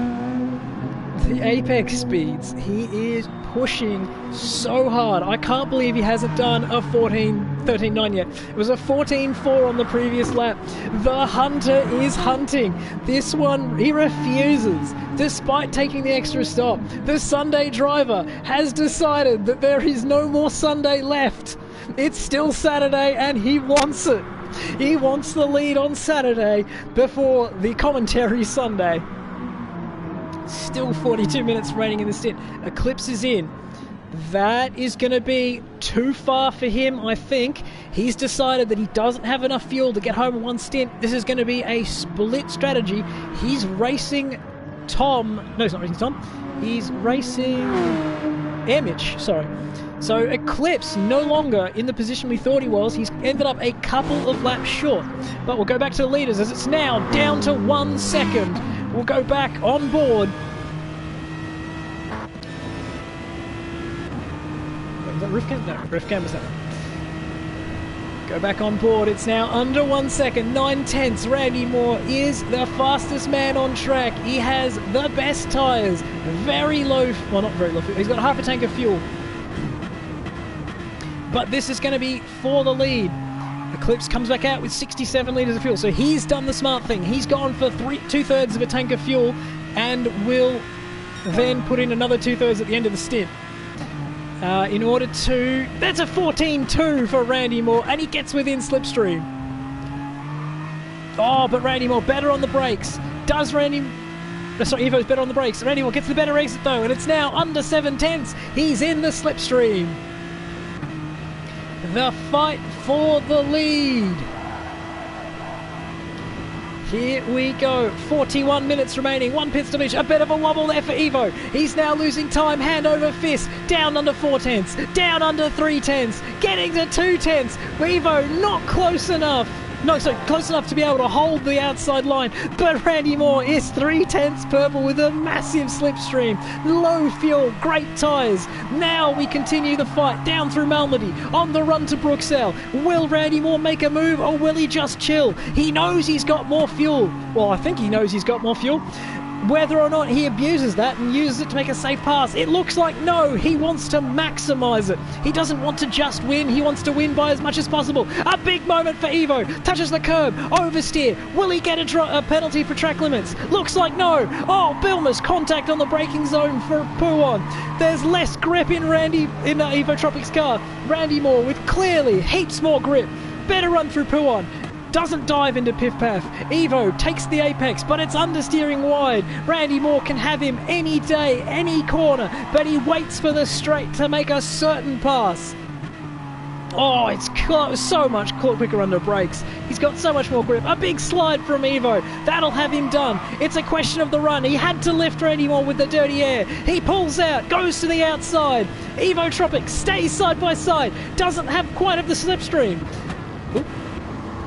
But they've got a better top speed by the look of it when they're in clean air on the inside. And Randy Moore has to bail out on the outside of Blanchimont. But will he outbrake him into bus stop? Not quite. Evo Tropic able to do enough. Now through bus stop. Will Randy get the run? looks like he's pulling over to the left. Evo still taking a cautious line, pulls over to the last second. Oh, lovely nose to tail. Better exit for Randy Moore though. Here we go once again. He's pulled out from the slipstream to make sure he doesn't get too good a run too early. Short shift there. Hooks back into the slipstream. He's got to get the run to start now. Moves wide to then hook back to the left. Gets the slipstream. Will it be enough to overtake? He doesn't have the overspeed. And we go side by side. Randy Moore on the outside. He's got more grip. Can he outbrake Evo Tropic? Evo, no. Takes the inside. Brakes later. Stays in the lead. But Randy Moore with far more grip. Superior cornering. Can just about get an overlap. Evo unable to... Oh, geez, had to pause. Wasn't sure. Oh, but they've gone deep. I'm not sure if that was a lock-up, a mistake, or contact. We will see when we hear teams complaining. That looked very weird, I must say. It could have been lag, but it was the wrong time to go to the off-board cameras, unfortunately. So, Evo Tropic gets past for the lead. That is the race lead as it stands. Both drivers with one pit stop left, but that is critical. So, GTSV Racing will hold the lead at the end of the first stint, assuming these two don't make any more issues or mistakes, and Cathal Whitlaik Esports Red will have to settle for second place at the first interval, unless Evo Tropic can find a way to make up the time, either in the pit stops or in the on the road somehow. As you can see, there's traffic up ahead, as THG Tom appears to be about to be lapped by Randy Moore. And I still wonder why THG Tom took a full tank of petrol in that pit stop. It was an interesting choice, and as a result he's now going to go a lap down, with both these cars requiring one stop, but I suspect that Tom will have to put in far less fuel. He gets completely out of the way in the first turn, goes all the way around the outside, lets Evo Tropic through as well. That's very kind, even if he is sacrificing his own race against Air Mitch and Eclipse, for example. Aton is 13.5 seconds behind Muller. Eclipse is only 1.8 seconds ahead of Emich, and he's done his personal best, a 15.3, in order to try and... He must have actually passed Emich on the previous lap. I apologise. Emich due a stop, but Eclipse on low fuel and fresh tyres has set a new personal best in order to overtake on the previous lap and continue marching away, or maybe potentially earlier in this lap, marching away from him in order to try and take back 5th place on the road, knowing that Athon has one more stop to go as well. And I think Muller will safely avoid these guys, even if he has one more stop to go. But the lead, it's looking ever more dire for Evo Tropic. Some bad luck with a mistake, some bad traffic timing, and then, unfortunately, a weird thing into Bruxelles. We'll hear later on if that was lag or if it was contact or just a mistake from Evo Tropic. But the strategy to run one less pit stop, you wouldn't say that it failed. He is far closer to Randy Moore than he was at the end of the first stint, and I suspect he will still be within 10 seconds, meaning that this race will continue into the second stint. These two will clash swords once again in stint 3 potentially. It's a long way from over.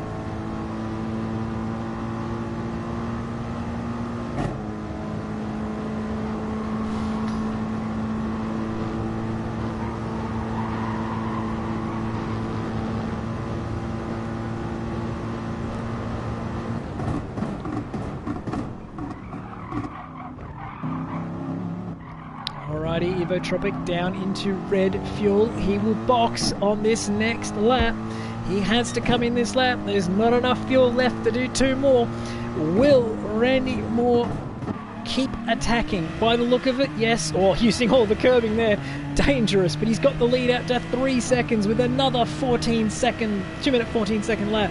He will attack for the next 2, maybe 3 laps, and then box, come in for his own fuel and tyres, and those two will resume hostilities with nearly 30 minutes left to race. Both Randy Moore and Evo Tropic have one stop left. Good question. Why Evo probably has the fuel mileage to it, but he doesn't have the tyre wear. So Randy Moore has had the tyre wear the entire race, even if Evo has the fuel. So Evo will have to pit this lap. He will get 2 laps of undercut on Randy Moore, but I don't think it matters because Randy Moore is still on good tyres. The fuel is too low. He's just too quick at this stage. That 8-second mistake, whatever it was, that kept him out of damage, out of the wall, but it cost him time. That will be the difference in this stint. It could have gone either way. If that 8-second drama hadn't happened, we would still be watching Randy Moore 4 seconds behind Evo, catching. We would be frothing for the final 30 minutes, knowing that Evo would have to have taken more fuel. But that's just how racing goes. That's how the endurance format runs. Sometimes it goes your way, sometimes it doesn't. But there's still 9 hours and 30 minutes to go. We will be here all day and all night to resolve this one, and these guys look like they will be here all day and all night, refusing to give an inch in order to resolve it at some point down the road.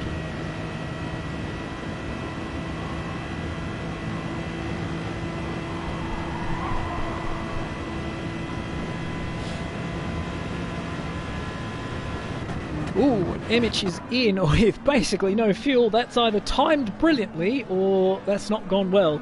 We'll find out with Tom still 18 seconds behind. That is Evo Tropic pitting as well. So he'll come out. We'll have to see what he can do against Randy Moore. I'm not confident, but anything can happen. Randy Moore has a lot of clean air to work with and maybe 1 or 2 laps of fuel left. Not sure. No, it's only 1. Randy Moore will be in this lap. He does not have the fuel for 2 more laps. So it'll only be 1 second difference with Evo taking potentially a 6-second deficit into the final 32 minutes. Can Randy... No, Randy Moore should be fine. He should be able to do 30 minutes when he's timed it perfectly. By running 3/4 of a tank of fuel in that previous stint, he has stolen track position in order to hold it when he runs for a full tank run on the final stint. That's very clever, and it's very well thought out strategy to take track position that he didn't already have and would have to have done in the final stint. There you go, Evo with 96 litres of fuel for 31 minutes. That's an interesting choice. He's been doing 36-minute stints comfortably on a full tank, so he could have got away with something in the region of 14 less litres of fuel. But that's probably playing safe. They know they can't win the stint, and they're looking to just play safe and keep it together. So Aton with 1 stop remaining, Eclipse with 1 stop remaining, Tom with 1 stop remaining. Emmich is done. He does not need to stop one more time. That means Emmich and Tom are fighting for 6th and 7th. Groot will... Ooh, that's close. He could stop. He may not stop. I'm not sure. Mountain King with 1 stop remaining. S. Cooney with 1 stop remaining. Isaac with 1 stop remaining. And Waterskin with 1 stop remaining. So the lead is 50 seconds. We think 45 was a pit stop. I would suggest that it probably is. And here we go. Randy Moore will pit this lap. Nothing crazy to do. Nice and sensible. Look after the fuel. Look after the tyres. He can overfill quite safely. No stress to be taken. And Evo Tropic, a valiant effort, but I don't think, essentially barring any drama, is going to stay ahead. And Tom coming in. He doesn't have damage, but it looks like he's going to now pit and put 35 litres of fuel in for no reason. I don't know why you wouldn't just run the tank out. That is probably the worst strategy today from a very good operator. He has not made the best calls today. He's normally a very good endurance racer and very good on strategy, but taking 100 litres and then filling the car, you don't want the car to be at a full tank if you can avoid it. You can go so much quicker on 2 half tanks than you can on 1 full tank. So Evo Tropic now fighting down the front straight. He's going to be close, but not close enough. Randy Moore will... Oops, sorry, Will. Game, please. Down is up is down. So Randy Moore pits at the other side. 5-second lead. Evo Tropic might get a slipstream off the Lexus here, but the gap is 4.5, and it won't get any smaller unless he can pull off some serious pace. Randy Moore with more fuel, which is consistent with what we've been seeing all race. And I'd say that's the fight at the lead done, unless Randy Moore comes into troubles passing THG Waterskin amongst others. Now Waterskin has been laps down and he's made it difficult at times for people to pass him, but normally when they get close enough he gets out of the way. But so far, staying on the line. And, well, it looked like he was going to be wide, but comes back on the racing line, runs wide. Oh, and there's contact! Oh, and Waterskin's still there and runs into him. They make more contact. Oh no, that's not good at all. Evo makes up half a second, full second for that for Waterskin's mistake there. And miscommunication, I guess. Waterskin not knowing where to go, where to be to get out of the way. So that gives Evo just a little bit more hope. They've still got 2 more cars ahead of them, but Evo has to clear Waterskin in a quick fashion to try and not lose any time. Maybe steal a bit of a slipstream, gain just a couple tenths more to be in position when these two catch the 2 cars ahead. Looks like Evo on a PB this lap. Trying to work out who those 2 cars are. It is Airmitch and Tom. Tom's strategy has left him behind. Tom hasn't taken tyres. That's what he's done. He's boxed for the fuel but not the tyres because he wanted to save the 5 seconds but not taking tyres. But yeah, I don't know, man. I don't know. I do not know. Anyway, it's 2.5 seconds, and those 2 will absolutely get caught because it's a 2:14.5 for Evo Tropic. He is doing everything. He can see the race lead, and he wants it. He wants it as badly as Randy Moore does, but unfortunately for Evo, Randy Moore has it right now. But there's still the fight for 6th and 7th to lap. It's not over. These guys will be still fighting all the way out to lap 81 by the looks of it.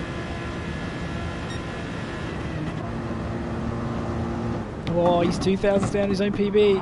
Looks like Evo is going for it. He wants this race lead. It will feel like a race win, but he has to back this up in 3 hours time in Stint 3. I don't think you can do Stint 1 and 2, but I haven't checked the rules to fully understand if that's possible or not. So this fight will go on again in the next race. Next stint of the race. Muller with a pit stop still remaining. Thor with a pit stop still remaining. He needs basically a full tank. Eclipse also, needs a pit stop. So that fight is basically solved. It's just, yeah, he'll clear Airmitch and Tom. Tom and Airmitch. Well, a lot of things to fix with the THG car. They got to fix that first gear so it's actually usable, or make second gear not bog as hard. They need to work out what strategy they're on rather than being between the two and then doing weird things. Because Groot, who's had an absolute shocker and then quietly just gone about in the 17s, chipping away. He's only 20 seconds behind. He was in the fence backwards with Puon, and he's ended up 20 seconds behind Tom. He's done a fantastic recovery drive. He's kept Aquapax Racing in the hunt, and that's half the fight. The race isn't over until it's over. Back at the front, the lead is still 2.3 seconds. Looked like Randy Moore made a mistake on the exit of the bus stop in order to let Evo catch up just a little bit further. It's a 14.9 for Randy Moore and a 14.8 for Evo. So both cars in the 14s, but it's the slight advantage to Evo Tropic. The tyre wear hasn't been kind to him. Oh no, and Groot's in! Groot pitting with half a tank, and I guess he couldn't quite make it to the end, but it's a real shame he's had to pit this early when I guess he's looking to avoid the tyre hardware dramas that caused him so many issues before. But he'll come out ahead of Mountain King, and that makes the gap between him and Tom look a lot bigger. Oh well. Arton is in as well with 1 litre of fuel, but he only needs 12, maybe 13 laps of fuel between now and the end of the race, so it's not a full tank. He can slightly short fill, but that means he will come out behind Eclipse for at least a couple laps. But Eclipse is deep in the bus stop chicane, hangs onto it just in time, and he will still have 2 laps to go before he can pit and resolve his fuel dramas. As we see Arton pit fueling. Real exciting part of the pit sequence. The lead gap still 2.4. And yeah, Arton well behind Eclipse, but well ahead of Ermich. Ermich still 2.4 seconds ahead of Tom. He's taken basically a full tank. There's safety, but that's wasted time, really. Because you have to treat each stint as if it is not the end of a race, but a continuation of it. Evo Tropic losing 3/10 on this lap. But we now have traffic up ahead for the leaders. It looks good for the timing for Randy Moore. It looks like he will catch THG Tom 79 on the Kemmel Straight to get a nice slipstream and a nice pass through. Tom probably regretting being so kind to these guys last time, losing 3 seconds being lapped. He's only 3 seconds behind the guy he's racing. Had he stayed on the road and just let them slipstream past, maybe he would still be ahead. But it's a good slipstream for Randy Moore. He will pull well away from Evo now. This is where Tom can just afford to lift off a touch, let Randy Moore through, not be involved in the race, and still keep his own race going and not lose any ground. Oh, and he's 2/10 up on his personal best lap. He's purple by 2/10 with a big slipstream. Will he time it perfectly to catch Ermich in order to get a tow up the back straight as well? We'll go back to Evo, who's 2.5 seconds down. He's attacking this middle sector. He's doing everything he can to then hook up with Tom himself to get a tow up towards Blanchimont and Buster. He knows he needs that tow after seeing Randy Moore get that tow up the Kemmel Straight. He knows that he needs it and wants it to try and keep in this fight, to try and take back the lead with 21 minutes remaining.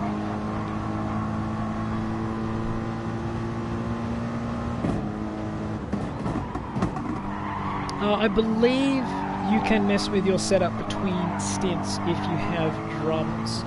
And I don't see why you wouldn't be able to do that and how you would enforce a setup change, assuming these aren't stock setups, which I didn't actually look.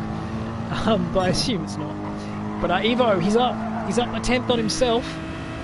And Randy does not get this tow off Ermich this time through. But Evo does! He gets the tow off of THG Tom as well. Will Tom get out of the way in the bus stop and let him through, or will he fight and try and look after his own battle?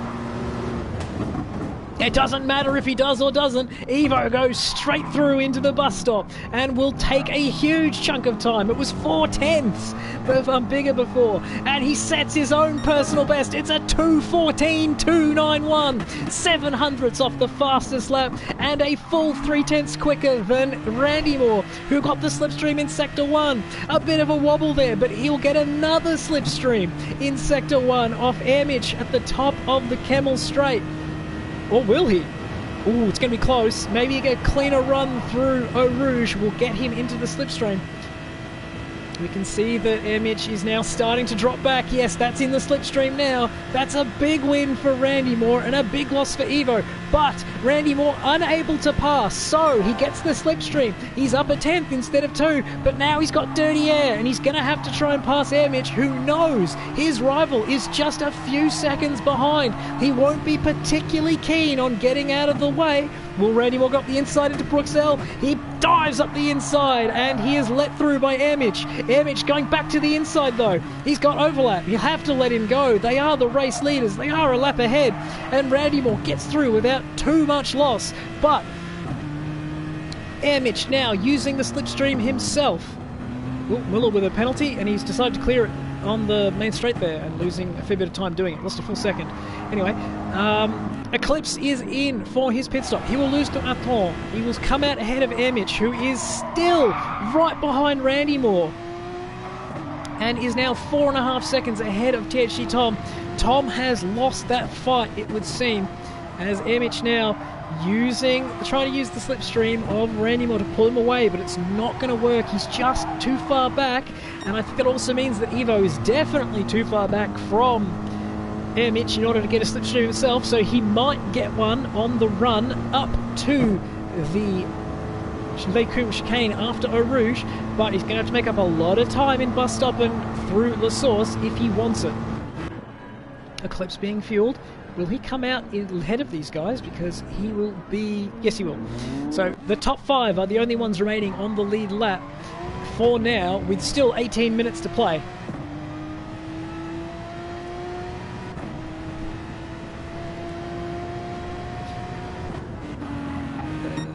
There we go. Evo now hooks in. He will get a slipstream. And he's going to get a nice tow all the way up to Eau Rouge by the look of it. So that's going to be huge for him.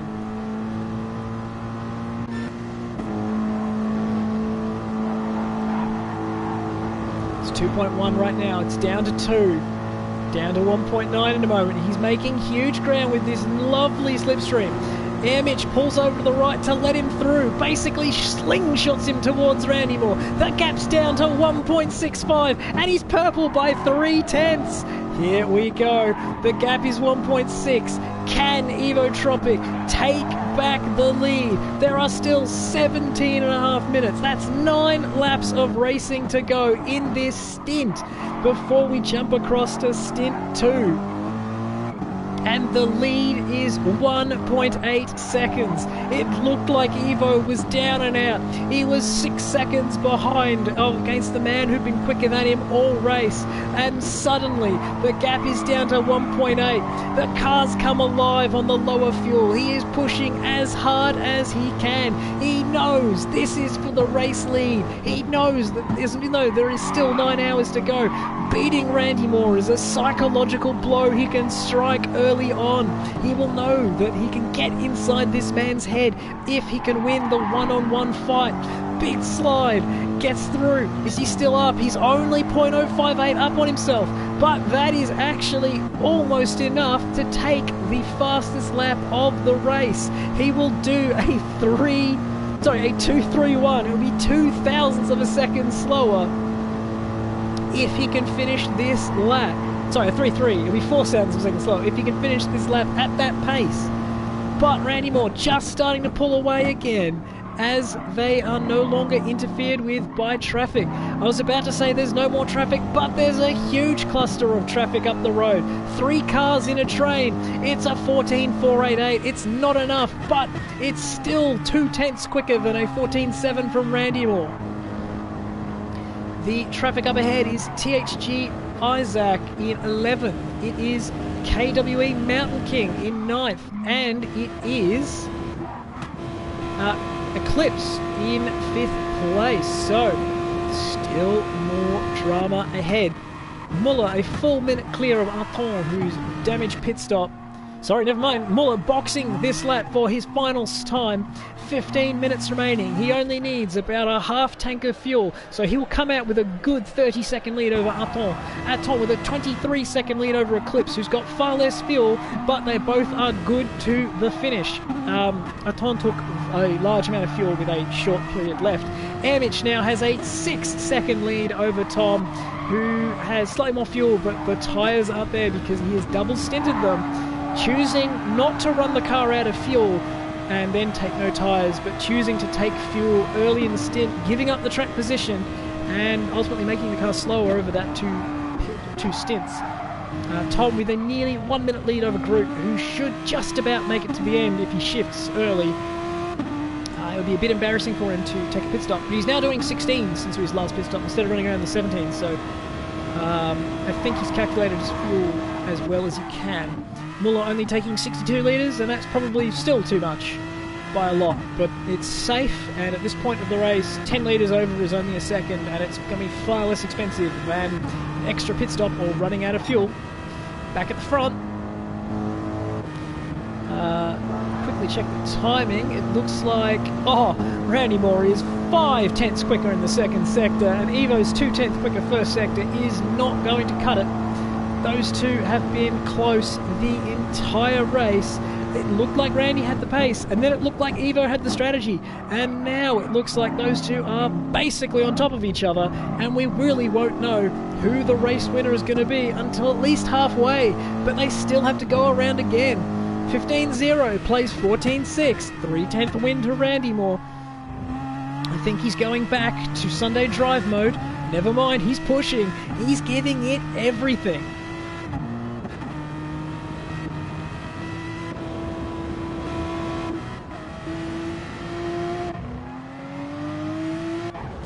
Oh, Groot's having a crash. I've timed that one beautifully.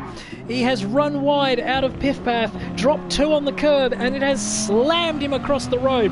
So, if Groot was going to run out of fuel, now's a good time to repair it, because... Oh no, it's not engine damage. It's a mid-engine car, so he won't get engine damage because it's not an LMP. He's got front wing damage and front left damage. Will he pit? Will he try and soldier on with the damage? He's not going to know what the correct answer is, but whatever he does on this lap, he needs to commit to that. He's got 7 more laps. It would have to cost him something in the region of 4 seconds a lap if he was going to be worth pitting. So what's he do? He pits. He's decided it's not worth risking making another mistake with a damaged car. So he's decided to pit. Repair the damage. I don't know if he'll take tyres or fuel or if he'll just repair the damage, but that's a big blow to the Aquapax team. They have taken a great race so far, and that will mean their second car is no longer in as strong a position coming into the second and third stints. Oh no, it looks like Eclipse has also had a mistake. His lead has dropped massively.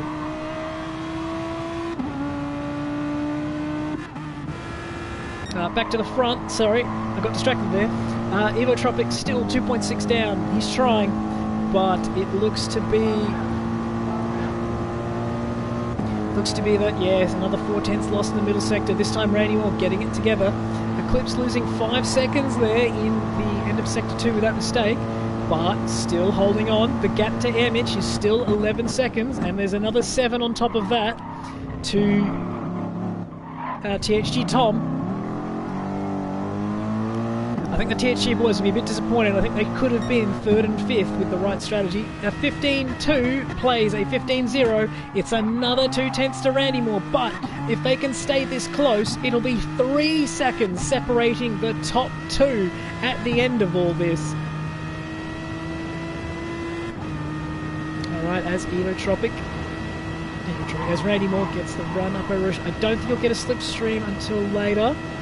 But he's had a much better run than Isaac. Isaac pulling straight out of the way, not interested in being involved in the fight. Good quality sportsmanship.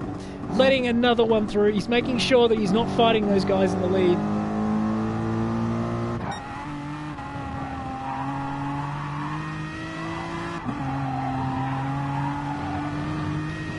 .6 now. Who's left? Is that Groot or Eclipse? That's Eclipse in 5th place. Wow. So the pace of Randy Moore and Evotropic will mean that everyone 5th and below will be 2 minutes and 14 seconds behind after the first stint alone. Granted, we don't know if the gun drivers are in now or if the better drivers are in the second stint. We'll have to find out as the race goes on. But that is a huge blow to race-winning chances to a lot of teams who really have got good lineups. But it's an endurance race. There's a long way to go. 9 hours and 10 minutes remaining in this stint. Just 10 hours remaining. And once again, Randy Moore losing pace in that middle sector, losing another 5 tenths. The tyre wear just starting to mount. It's becoming too much for him, and Randy Moore is just starting to pull away. Look at those fronts. They are being eaten alive.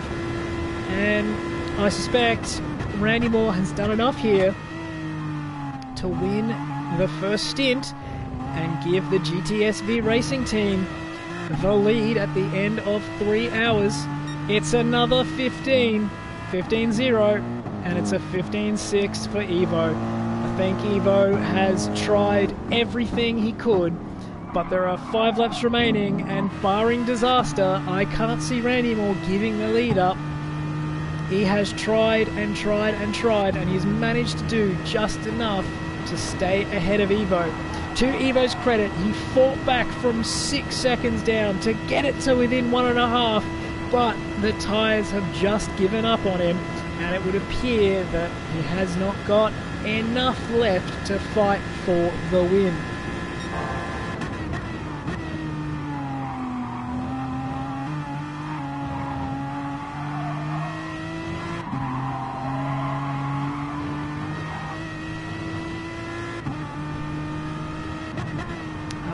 So, we have Randy Moore currently in the car. Let's start thinking about next stints. Next stints, they've got Felipe MMN in that car to try and take over the lead.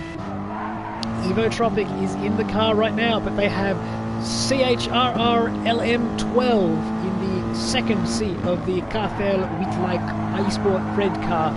So, keep an eye on those guys in stint 2. We have to try and remember who's with who. So it's car 888 and car 30 in the top 2 positions. Car 113 is THG Muller and THG Pepsi GT, which is car number 133. So Team 113, car 113, easy. GCK Atoll 31 is paired with the GTCK Alios 73. So GCK MPT with the car number 13 will be resuming stint 2 in position 4. AXR Eclipse is still hanging on to his lap. The leaders are just there. He's going to run a little wide there, but he's fighting as hard as he can so that AXR Joker in car 88 is still on the lead lap when they resume. Ultimately, it's a time gap, not a lap gap, and it doesn't seem like much, but he is fighting for the position in time. So it's a psychological thing to say that you're still on the lead lap, you're still in the race. And now we look at Airmitch, who has now pulled out a 9-second lead over THG Tom, and Airmitch is going to be with ALN Bubbles in the GCK Unco car. Tom is now a minute 27 ahead of Groot, who's having a bit of a shocker there, but his teammate is THG Dankert 77 for the THG Belgium car, and Dankert, a soldier as well of the endurance format. He refuses to give up, refuses to say die, he keeps going no matter what. Groot, he's having not his best of times, but he's coming home with a PB of a 15.9, a time he probably didn't think he had in him, but he's finally got himself into a good lap time. 4 minutes off the lead, but his teammate Leo Thurso is a very good driver, and Groot on another PB. He's 0.3 up. He's not done with this either. KWE Mountain King is in 9th place, and his teammate for the, if I can find it, of the KWE is the Carthol. Oh, sorry, this is the Carthol Witlike eSport Red second car, with KWE making noise in car 33. They have a big second stint ahead of him. He's also on a PB lap. And Eskuni 1992. It's a good looking livery, frankly. I wish I could have shown more of it because it was fighting people, but it is a great looking livery. And I think the SC2 guys have done a great job of that. Sports Car Worldwide, he's got Donati F1. I think I've seen him before. I'm pretty sure he was quite quick. So expect car number 22, the Lexus RCF. Lovely. Expect them to come back fighting in the second stint. Maybe make some changes between now and stint 3. Tune the car up and get Cooney closer to the front. However, he has a lap lead over THG Isaac for the THG Duodesk Racing Team. His teammate is a THG TS040 in car 2. TS040 is expecting to be able to run a similar pace to the guys at the front, but I don't think he was expecting to be able to run 14, so it might be a mission too much for the THG boys to try and bring this one back. However, still trucking along is THG Waterskin. Injured foot, trying to drive, I think, with one foot or with one injured foot, I'm not sure. But he is doing all he can for the Polywords racing team. And his teammate THG Mike 65 had a stunning stint in the Aquapax Racing Enduro recently and did a fantastic job in his stint. So expected them to be fighting with TS040 and the other THG car for P11. Back to the lead. Randy Moore has cleared Eclipse, so Eclipse unable to stay on the lead lap. A little bit disappointing for him, but he's able to hook in here and just stay with Randy Moore using a slightly better line. Will go on board. He's bumped, okay. And he's trying as much as he can to try and not lose any more time. Oh, Emmich has had a problem. I have missed it. He's crashed and got damage. He's now behind Tom. And suddenly, Eclipse has got a 25-second lead, and Tom is now 4 seconds clear. A mistake with 5 minutes remaining. He's gone off, he's hit the wall, he's lost 12 seconds, and he's got damage for the final 3 laps. The gap back to group, 1 minute 21, will now come down at a rate of knots. The front downforce hurts way more around here. He's 3.8 seconds down on this lap. The understeer is killing him. Tom will be elated. He's managed to get away with 6th place in the first stint. He's only 26 seconds behind 5th place. The THG boys, THG Belgium, can absolutely fight back and try and take 5th place. But AXR Eclipse still tucked in on the back of Randy Moore, but X-Tropic 4.7 down now. Still 2 more laps for these guys to complete. He has to try and stay as close as he can. He knows, if not for that mistake that cost him 8 seconds, he knows he could be leading this race. He would be winning. He will be so invigorated to fight back in Stint 3. He has the psychological high ground in his own head, but Randy Moore doesn't know that. Randy Moore thinks he's got the win. Only if he looks back at the stream is he going to know, and he doesn't want to know. He's had a great drive. Mr. Sunday Drive has had to work for it.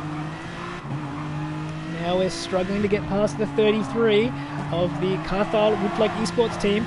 It's the other KWE team, and he does eventually let it through, so it's not malicious between the team cars. Would love to see it. It's always a bit tricky when you see people trying to lap team cars, but good fair play letting him through the way he has. Now we see Randy Moore into the red on fuel, but he's still got 1 lap to go. Does he have enough fuel? Could Randy Moore run out of fuel on the final lap? He has a minute to get to the start-finish line and do 1 lap beyond it. He needs more than 7 litres of fuel to do it. This could be interesting. Maybe a little bit of a fuel save starting to creep in from Randy Moore. Maybe he hasn't even noticed. He's not concerned at all. But the race refuses to go down. All the time on the throttle, the fuel is dropping. He's going to finish this race with the perfect amount left. You hope. He's probably seen the warning. Does he have enough fuel? Looks like he's not fussed at all. Revving it out. He's not worried. Oh, hang on, those are short shifts. He might be worried. He might have seen 0.9 laps of fuel, but he goes back to first gear. Straight to second, using all of second. A little short on third. A lot shorter on fourth. Short shift from 5th to 6th. He hasn't got enough fuel for a full pace lap. It was a 15.9 while he was passing the other KWE car. KWE? It's KWE. Yeah, KWE car. And Airmitch has unfortunately been caught out by the timer, meaning he will finish 2 minutes and 51 seconds behind. And that's just how it goes. Tom gets to sneak through, and he's still required to race as hard as he can to the flag because he is fighting the time the entire way. He can't afford to let go because he'll lose time to the AXR guys or the GCK people. THG Muller for Team 113 fighting. He will come to the home. He'll come home with a PB on his second last lap. He'll be proud of that, but he's still a minute and 20 behind the guys at the front. Evotropic still 4.8 behind, catching his team car. His team car in a good position to tow him towards the start-finish line, meaning he can stay within 5 seconds. And Randy Moore's been repassed by Eclipse. Eclipse has fought back through. I didn't catch it, I'm very sorry, but Eclipse has fought back past the leader. A huge moment for the Aquapax Racing boys. They will be ecstatic back there that they've managed to fight the leader and steal back a position. And somehow he hasn't lost time. I think he's done that deliberately to try and get a slipstream so he doesn't run out of fuel. He's almost out of fuel. It's basically zero. The slipstream's going to save him. That is a genius play from Randy Moore. The slipstream to save his fuel to get him to the flag without losing time. There's nothing left in it. How? You can see there's nothing. There's nothing on the bar. How is it moving forward? Short shifts, and he gets there. It ran out of fuel on the line. Unbelievable. Oh, Evotropic 4.7 down, right behind his teammate. 4.722. 1 minute 25 for Muller. The gap, 1 minute 20, 22. Actually, I can catch all those gaps. That's excellent. Oh, fantastic. Randy Moore just running out of fuel on the line and able to take the race win for Stint 1. 4.7 second lead, 1 minute 20 back. Why is it corrected Tom up there? That's annoying. But those lap gaps aren't particularly accurate. Those time gaps are what is important. And we will move on to Lobby Stint 2 shortly once I'm able to get through all this. Thank you for joining us for Stint 1. We will probably do a quick reset. I'm not sure. Have to see what the boss wants with this stream.